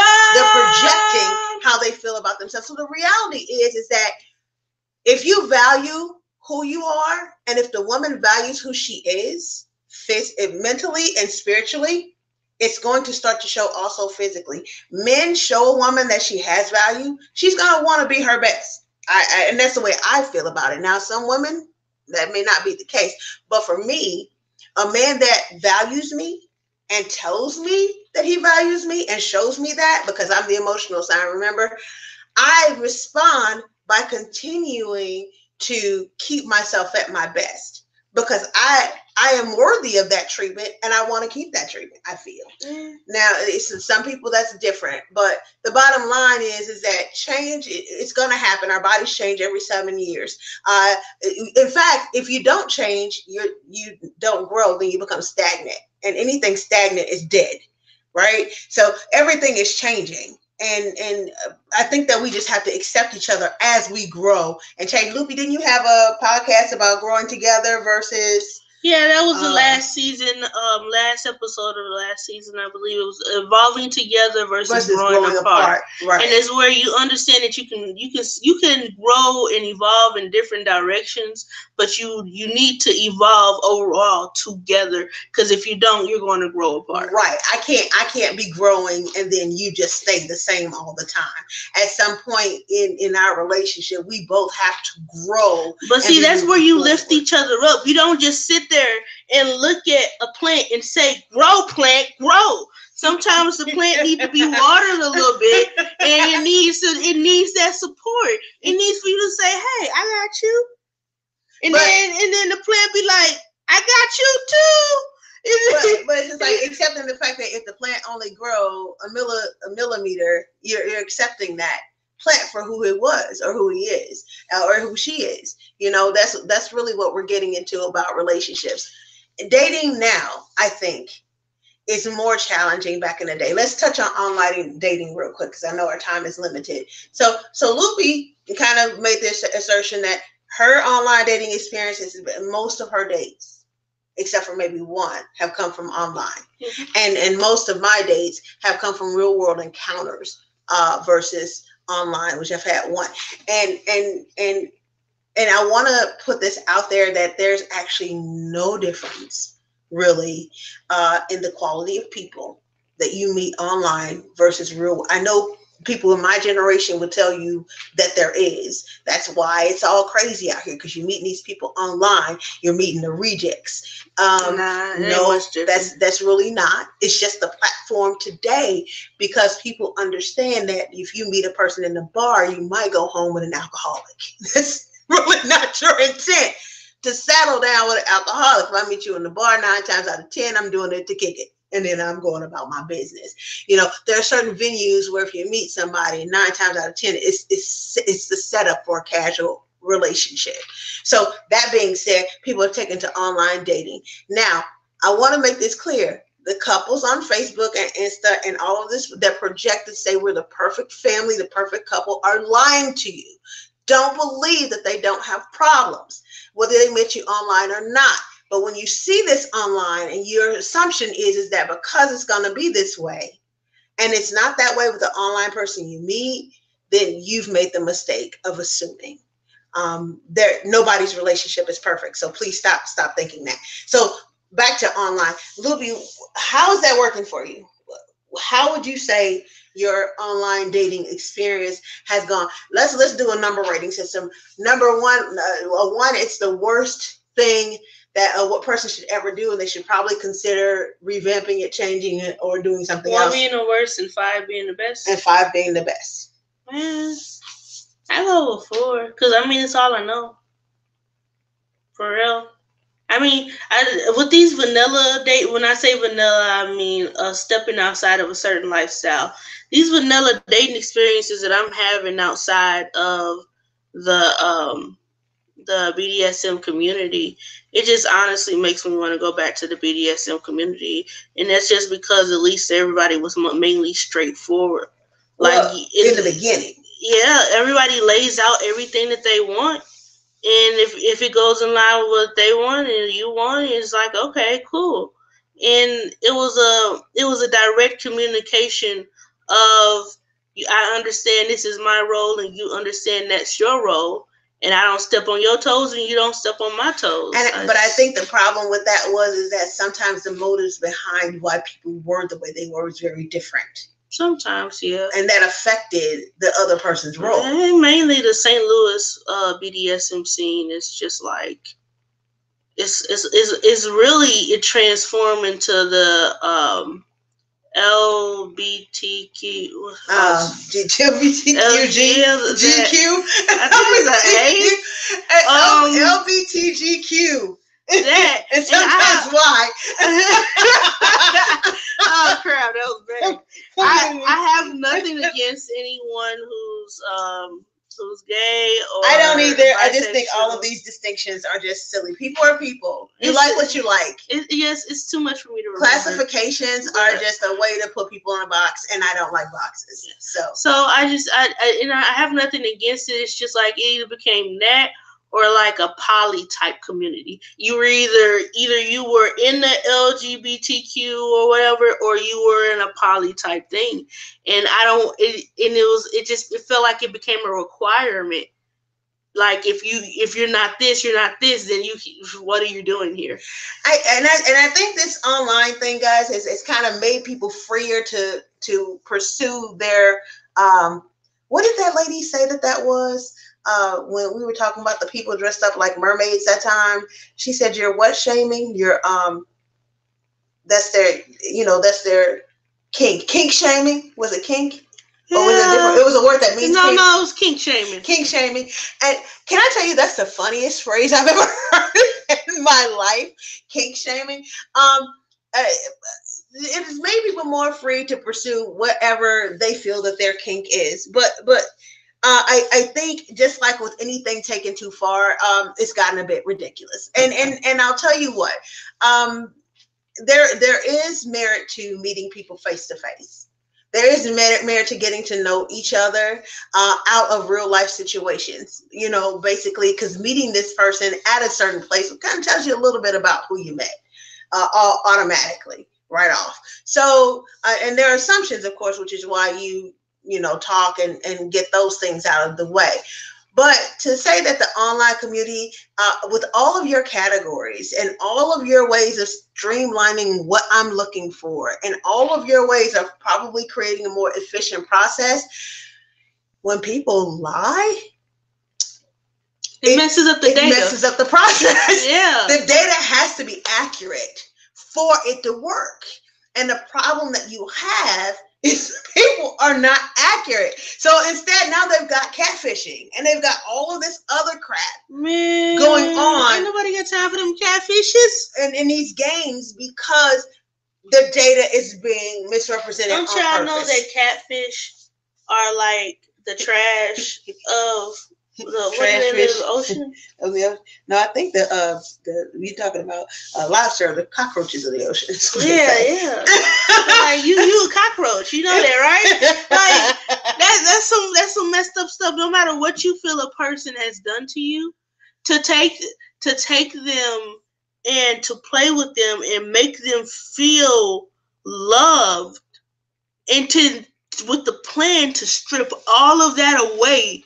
Or to lie forever. Like, why? Or you're just bored, or you don't want to admit something because you're selfish and you want to hang on and suck from this person until there's nothing left for you to suck get from. Them emotionally this invested. Is why when I'm telling you, if you're dating online, please meet whoever you're dating within the first 2 weeks. Be safe. I tried for the first week.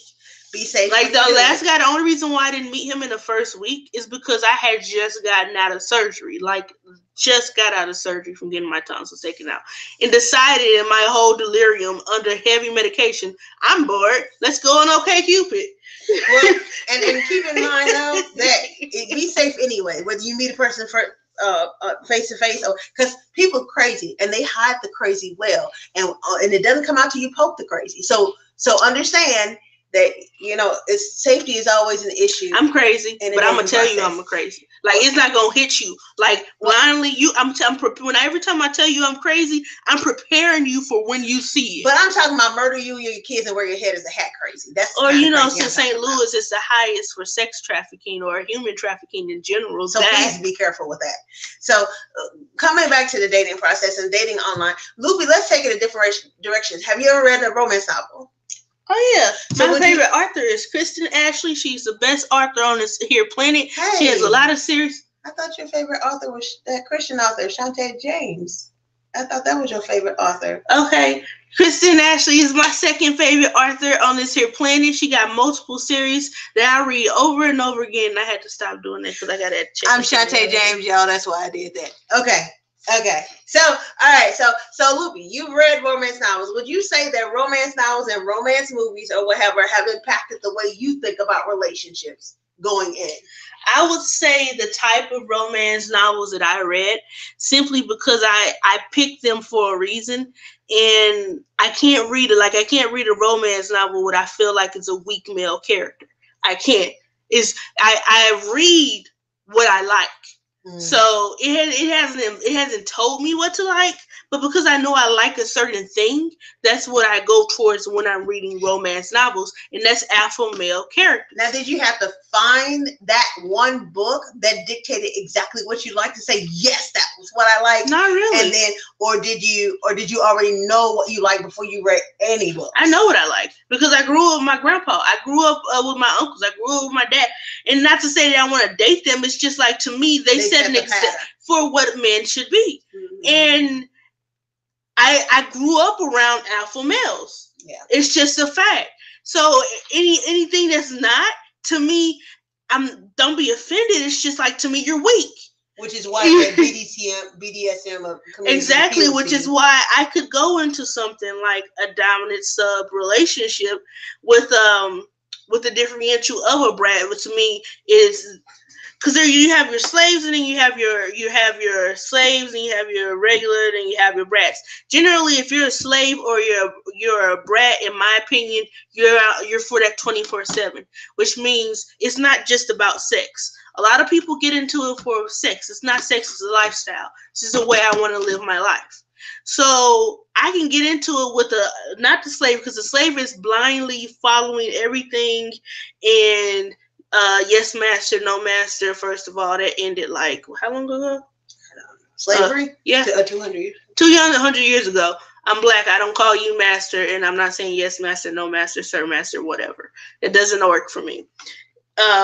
Now for the brat thing to me is fun because I still get to be me. And the brats have they got a lot of bad names to them, mainly because of fake subs. A fake sub is a person who has the intent to flip tables and take over the role of the dime, but they call themselves a sub, or just not really understand what being a submissive means. So me, on the other hand, confusing. It is. I'm what you call, I guess, a healthy brat. Like I'll play with you a little bit, but in the end, we'll operate in a healthy way. So I mean, what was the question again? We were actually at romance novels. I mean, because you like, that's why I like that. That's why I love that land, because roles are just, your role. Okay, so let's go back to romance novels being impact. I think, okay, so here's my problem. I think, and this is a very real problem in society, I think that girls growing up on fairy tales, women growing up or on the Sweet Valley High, my generation used to love those Sweet Valley High, and then we graduated from Sweet Valley High to Harlequin, and then Harlequin came out with Blaze, and then next thing you know, you got the cliterature, which is basically the romance novel that gets you hot. Okay, so there's all of that, and now you've got erotica, which is all the sex and stuff going on in romance novels, and how women are getting it today. But I think all of those romance novels or romantic movies, especially the black romance movies, not the white ones. The white ones just built no expectation in me whatsoever. I couldn't identify, but the black ones with Taye Diggs and Sinead Latham and the Love Jones kind of movies, y'all. Okay, those are the kind of things that kind of set the pattern for what women kind of expected from my generation and coming forward in the newer generations in relationships. Now, understand, guys, you cannot live up to this.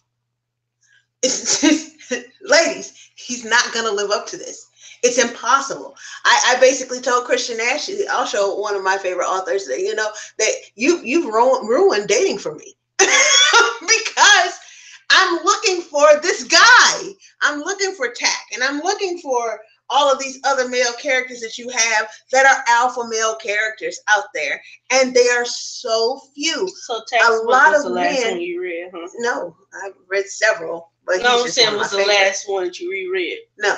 Oh, okay. No, the last one I reread was The Hookup.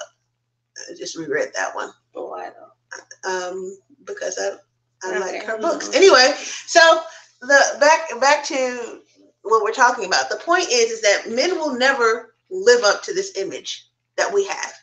And so because they will never live up to that, women go into relationships with these preconceived notions of how you build a relationship. Not to say that Loopy did, but to say that I freaking all.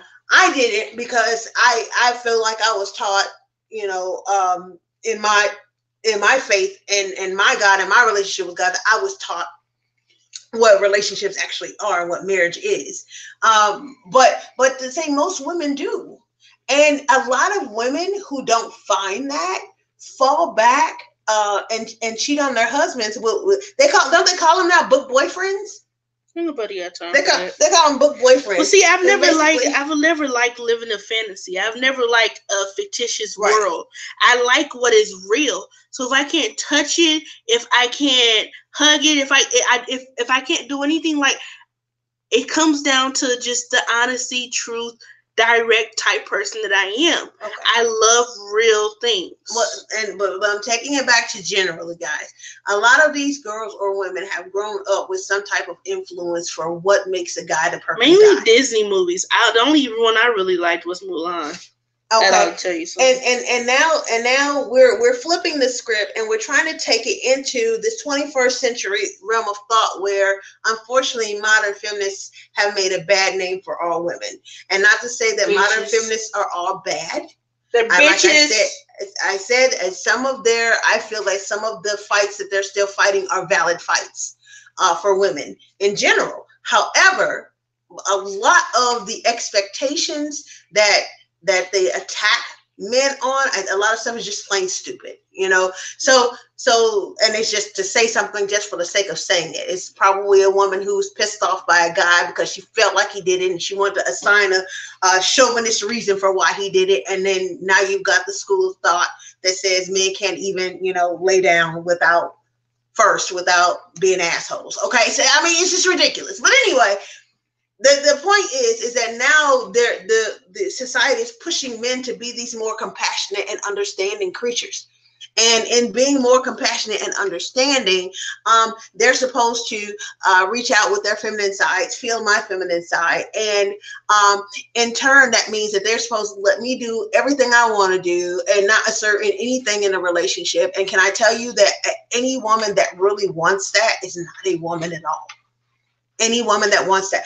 Nobody needs someone that they walk all over. That is not a relationship. And you have to understand that even in the BDSM community, the proper relationship is it is respect, and it is giving a person what they want. A sub is a sub because they want to be treated like a sub, and a master gives them what they want, and they're very careful in doing that, never taking a sub in a place that they don't want to be. So it's this mutual respect in that thing. And if it's not, you're doing it wrong.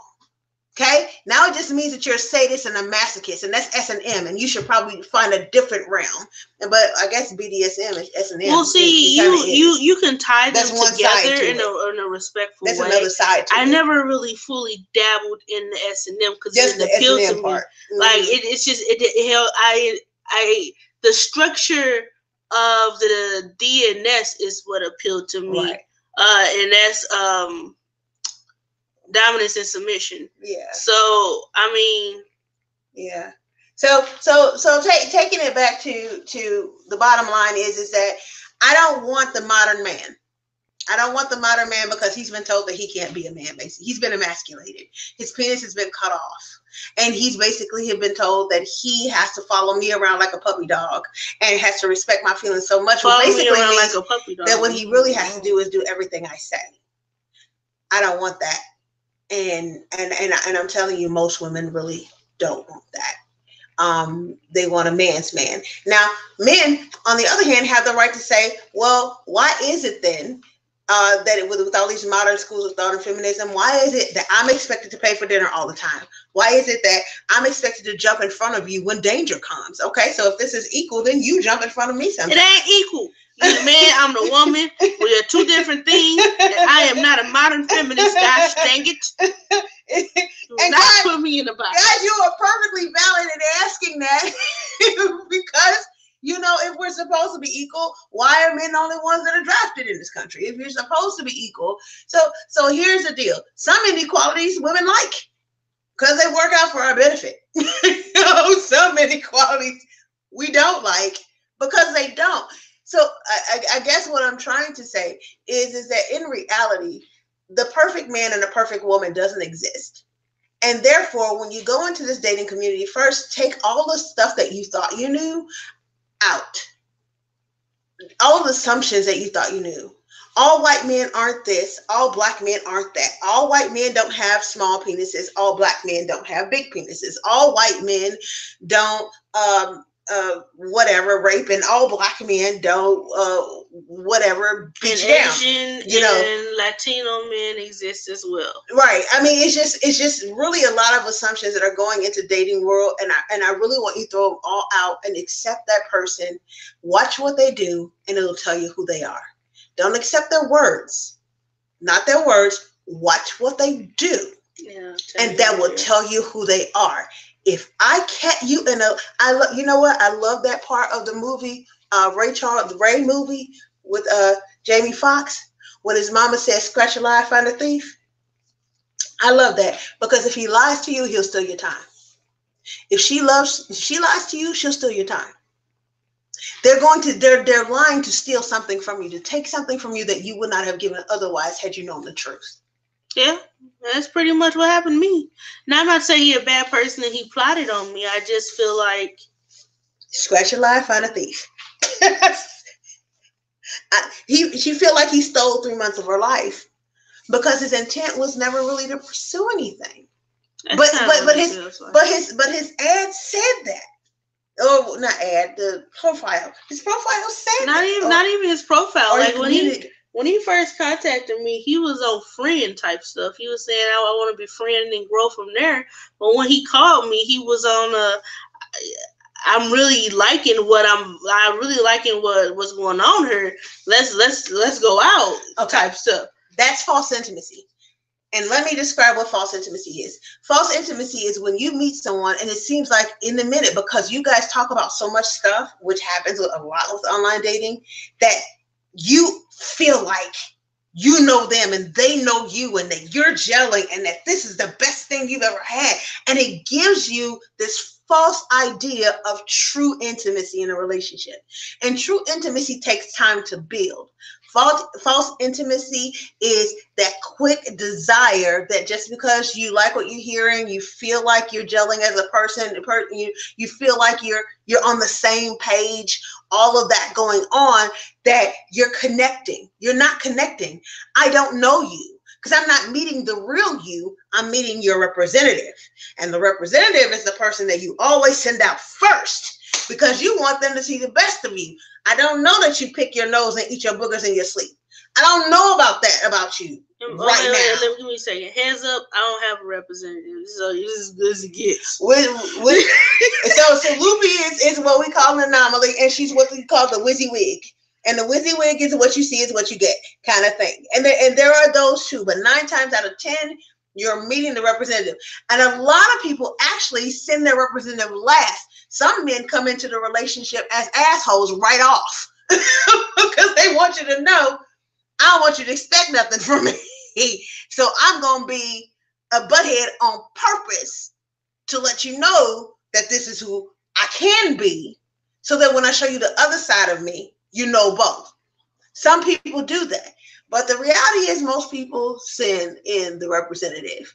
So it's a false intimacy when I portray or project the best me and the best part of all of my best traits without giving you the fillers in between, which are my not so best traits. And by doing that, I build an intimate kind of relationship that's not really real because it's not based on who I am. It's based on who I want you to think I am. So that's very dangerous with online dating and any other kind of dating, because the assumption is there that we had this connection. What happened? You found out who that person really was. That's why it's called false intimacy. So don't fall for it. I'm telling you, ladies, and I'm telling you guys, here's the bottom line. Building relationships take time. They take time. And guys, in the friendship process, can I ask you to just be friends if that's what you want? Meaning, don't touch me like that. Don't touch me intimately. Don't give me intimate contacts that make me think you want more. And for a woman, yes, she thinks you want more. Stop it. Stop it with the bullshit and stop it with the lying to yourself. You know that when you kissed that woman, you communicated to her that you were ready to take that somewhere else. Because if you're not, don't put your lips on me. Don't put your mouth on me. Don't touch me like that at all. Ladies, stop making the assumption, and please stop saying the games that, yes, I'm interested in just being friends when in reality you want a relationship. Can I tell you to stop it? Stop the lying. Because that's what builds this false intimacy. That's what builds this expectation that, oh, she's the best friend ever. And you don't want to be his friend. So then when you actually date somebody else, you get an attitude because you're like, well, I thought we were. No. Why did you think that? He never communicated that to you. You thought that because in your intentions, you never intended to be his friend anyway. So stop lying to yourself, thereby lying to him. You scratch a liar, you'll find a thief. If you lie to him, then you're trying to take something that isn't yours. And that status of girlfriend isn't yours. There's one last thing that I want to touch on before we leave. Because we're about done here. Okay. There's one thing that I want to touch on. And that is, I'm finding a lot of people are asking this question. It's becoming a new popular question. What's the difference between a girlfriend and a wife? Should you act the same as a girlfriend as you would a wife? No. Should he get upset with you, or is a man to not pursue you due to we're doing what some would call wifey duties? No. And to me, I'm gonna be really honest. I've never been in a relationship really, really long enough for that to happen, because a lot of times I end it. Like this past time, that was on him. But a lot of times I end it because I'll get to a point and I'll realize, okay, this is not. I can accept. Is it getting to the point where it's past the false intimacy stage? You're really getting to know them as a person, and you're learning if you can accept that or not. Sometimes, yeah. Other times, it's like it's just like it's not. It doesn't feel right. It doesn't. It logically makes sense. And then they start to fall. Things start to fall off, and they start to fall into where they're more 30 than 70. So we're back to the false intimacy thing, I guess. Where at first they were showing you this. To the question. Okay, no, you had the question. Yeah, the question. I asked it. Okay. Yeah. So, girlfriends. Okay. So girlfriend and wives are two different things. Wives have covenant. Girlfriends don't. Let's look at it this way. Okay. When you're a wife and you have covenant, that is like you have a contractual agreement. Okay. That binds you to this individual. We're not just talking about the actual marriage contract. We're talking about a contractual agreement that binds you to this individual, that tells them, I have your back. For richer, for poor, sicker than health, whatever, blah, blah, blah, blah, blah. I have your back. But not only do I have your back and you have my back, but we have agreed through this covenant to support each other no matter what. We walk through it, we talk through it, we fight through it. But what it is you are never alone to fight it through by yourself. So that means that we are allies for life, kind of like United States and England, allies for life. Where basically, since the two wars that we fought where they kicked our ass. Oh, by the way, the War of 1812, we got our ass kicked. Don't let the history teachers are telling you something different. U.S. got beat.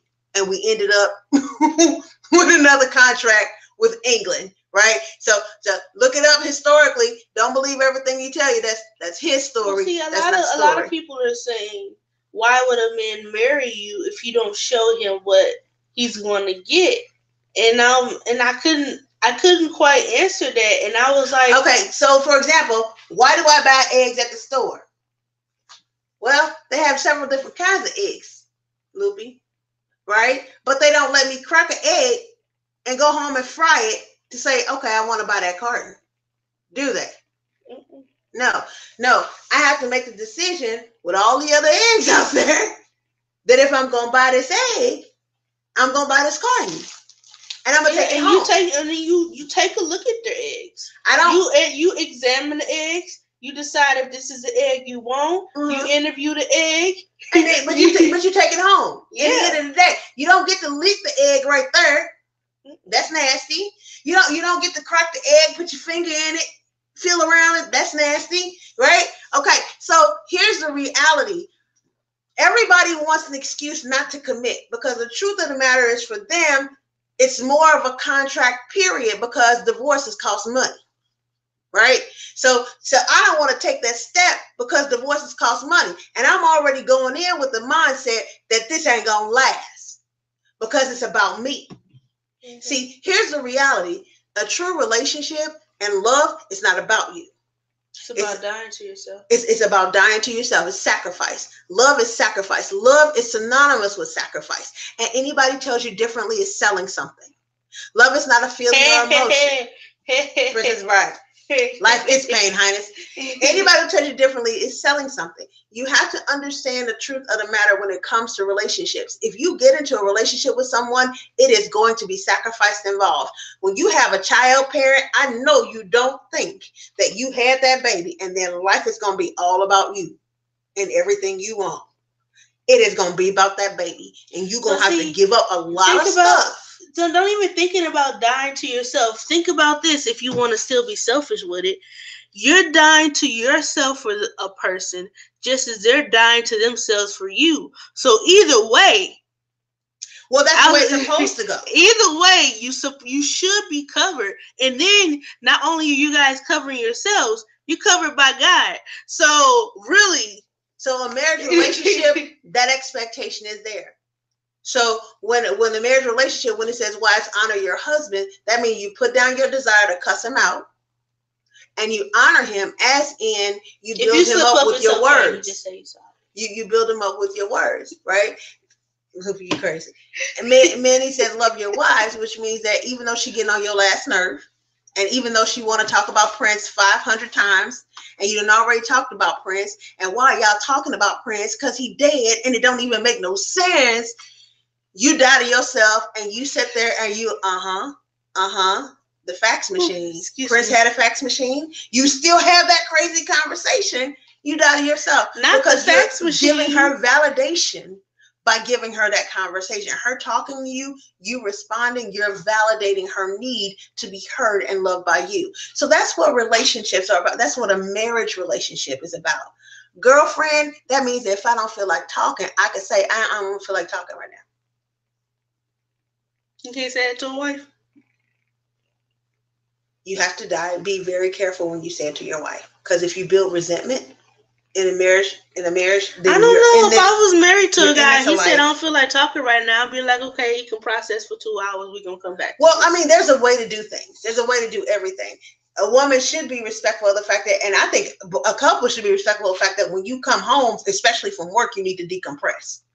You need to disconnect and decompress because you just dealt with all these people at work. You don't need to walk in the door to at-home problems immediately. That's just wisdom, right? So assuming that you're operating on wisdom, then when the woman says, I need to talk to you, is there ever a good time? But what you don't want is that eggshell feeling.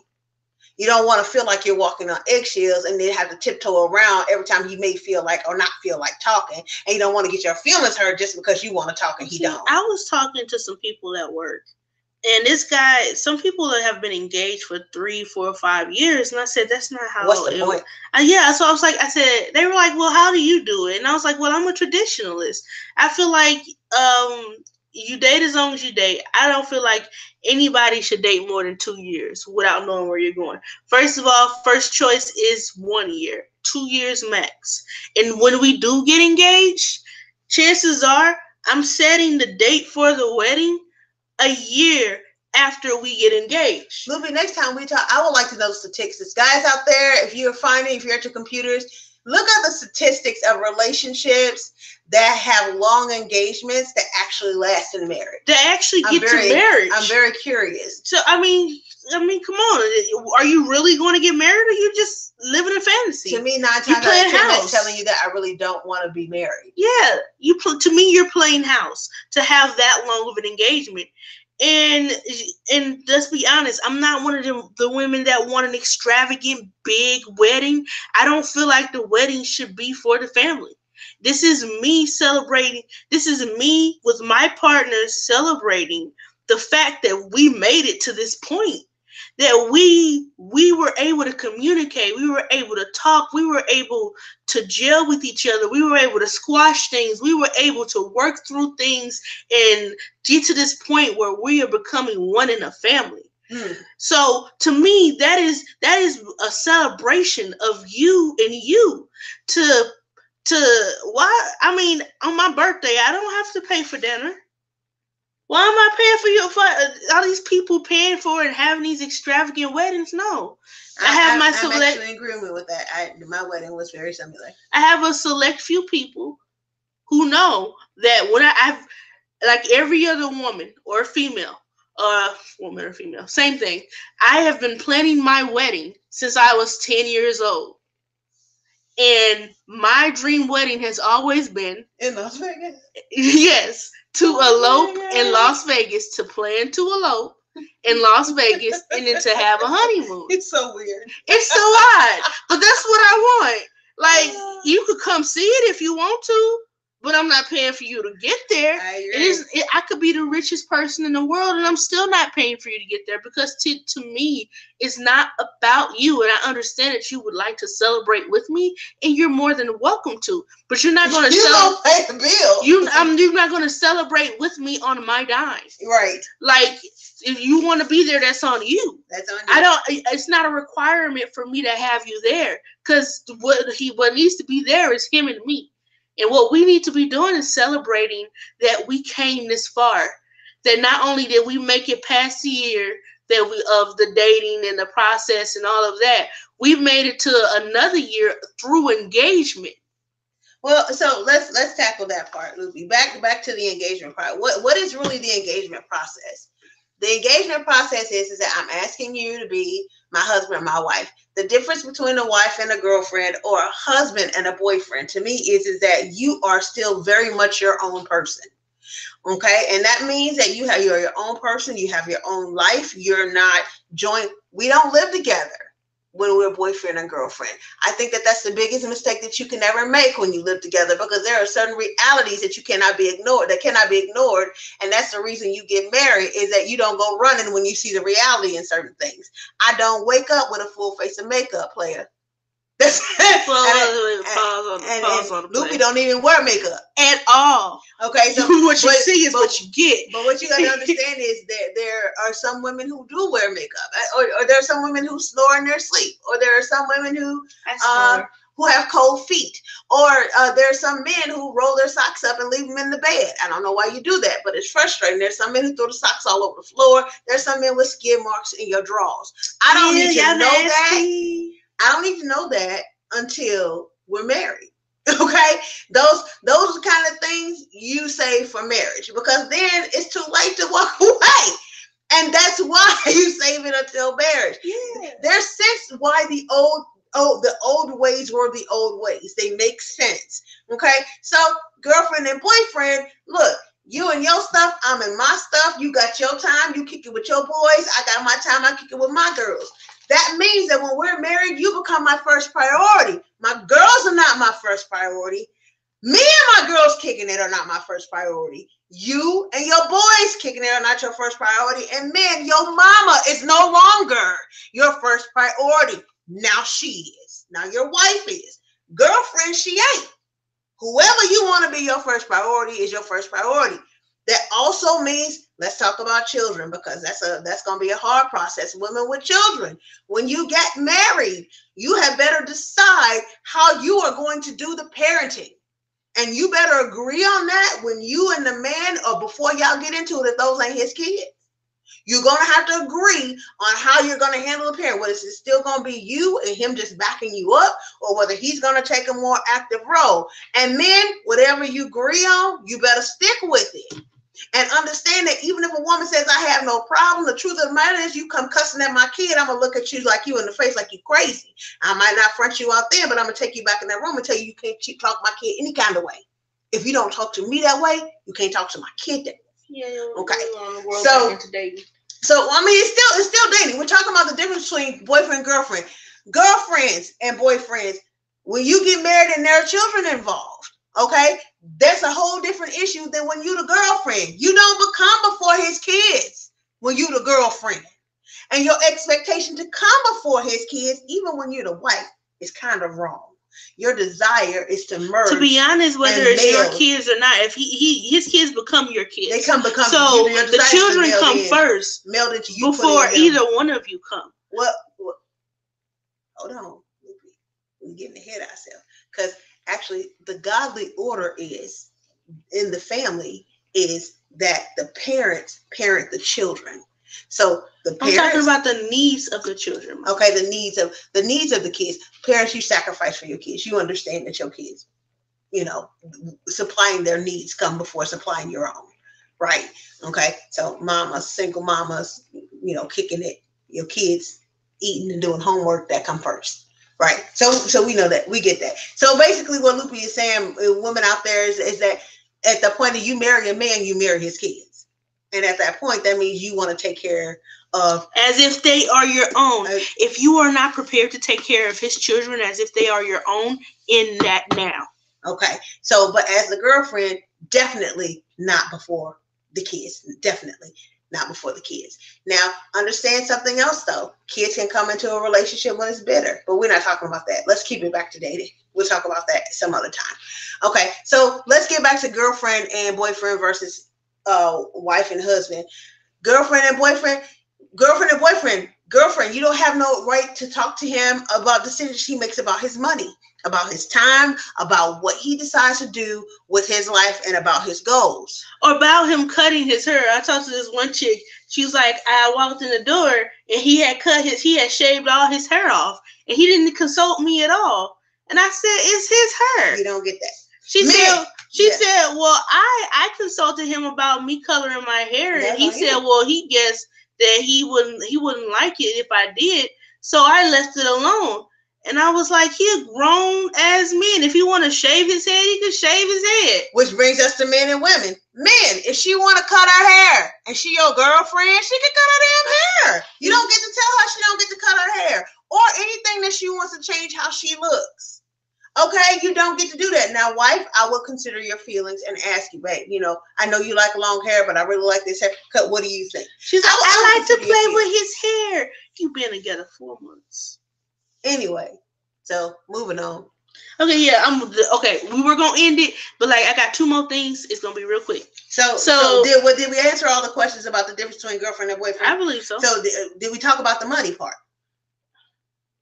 Just to say, women, if you his girlfriend, you don't get to tell him what to do with his money, and you don't get to decide, you don't get to agree, you don't get to do anything. Men, if that's your girlfriend, you don't get to tell her what to do with her money or none of her shit in her house ever. It's her shit, and you don't get to tell her how she gonna maintain it, how she not gonna maintain it, because you a boyfriend. Husbands and wives is very different. Loopy, you had 2 more things to talk about. Okay, so I watched this video, and the mama's in the front seat, girlfriend's in the back. I don't know if it's a skit, but it didn't look like a skit. Y'all got some real good acting talent out there, and I'm having a hard time judging anymore. Anyway, so I'm not sure if it's a wife or a girlfriend. I don't know what her status is. Wife or girlfriend, if the mama's getting in the car or is already in the car, I have no problem getting in the back. First of all, she's already there, and greeting her happily. If she's not and we're picking her up, I will get out of the front seat and, as a courtesy, go to the back seat to allow the mom to sit in the front seat. Now, if this is your best friend, the mama of the guy? Yes. Okay. So, as a courtesy, just as my elder in general, because I would do the same for my own mother. Yeah. So to sit there and have an argument, especially with the mother in the seat, to me, it makes no sense. That's petty. That's petty. And you're a child if you do that. Female, you're a child. Don't do that. Don't do that. Respect his mama. It's not about him putting her first. It's just about respect. Yeah, it's respect of an elder in general. Come on now.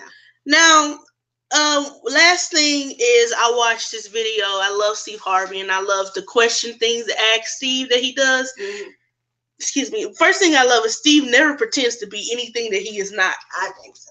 He does not. He tells you. He says the beautiful thing about Steve Harvey is he wrote a book on his experiences, the way he feels that things should go, and people took it and ran with it. Okay. And he, as a good businessman, kept at it. Okay. And they got him his show. On his show, he brings professionals on, and he brings other people on to give their perspectives and their professional opinions. I got you. And then he'll go, I'm not a professional. Let the professionals handle it. You burning time talking about it. Go. So I'm sorry. It's my table. You just said that you wanted to get it in. So anyway, so and quit hollering at me. Ah! So on at this girl, she goes and she asks a question, and she asked him about her dad's a pastor, and her and her boyfriend they live in California, which is very expensive. So for monetary whatever you say that reasons, for financial reasons, they decided that they were going to move in together. Dad is avidly against that. So she's saying she's trying to figure out how she's going to tell her dad. Check this out. They've been dating for 4 or 5 years. Why are you dating for 4 or 5 years and you're deciding to move in together and you're not just getting married? At this point, if you're not ready to get married and you're over the age of 21, one of them is against marriage, or both of them are against marriage, or they don't want to get married. That's what that sounds like to me. Right? I mean, why be engaged for 4 to 5 years? That's a long engagement. They're not engaged. Why date? Yeah, exactly. So Steve was like, first of all, that makes no sense, especially when you've been dating this long. And he said, I'm not going to tell you or try to help you figure out how to try to explain that to your dad, because you shouldn't be doing it. Look, it ain't my business, but you shouldn't be doing it. Yeah. So on that note, I feel like the dating a year, if you're dating someone consistently for a year, you should know what you want to pursue with that person. And honestly, guys, I don't like to put time limits on it. I think that as two adults, that you are in agreement.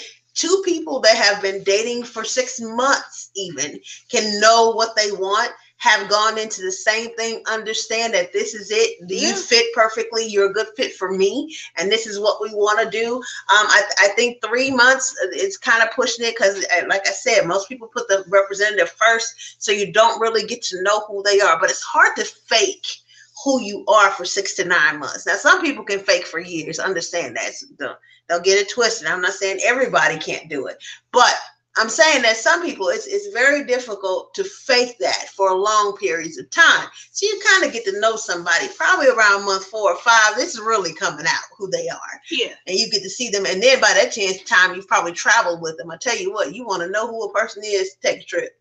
Ooh, sit in the car with them for 8 to 10 hours. Take a trip. It's going to be that simple. Yeah, I want to thank Mal for joining us in the live chat. Hey, Mal.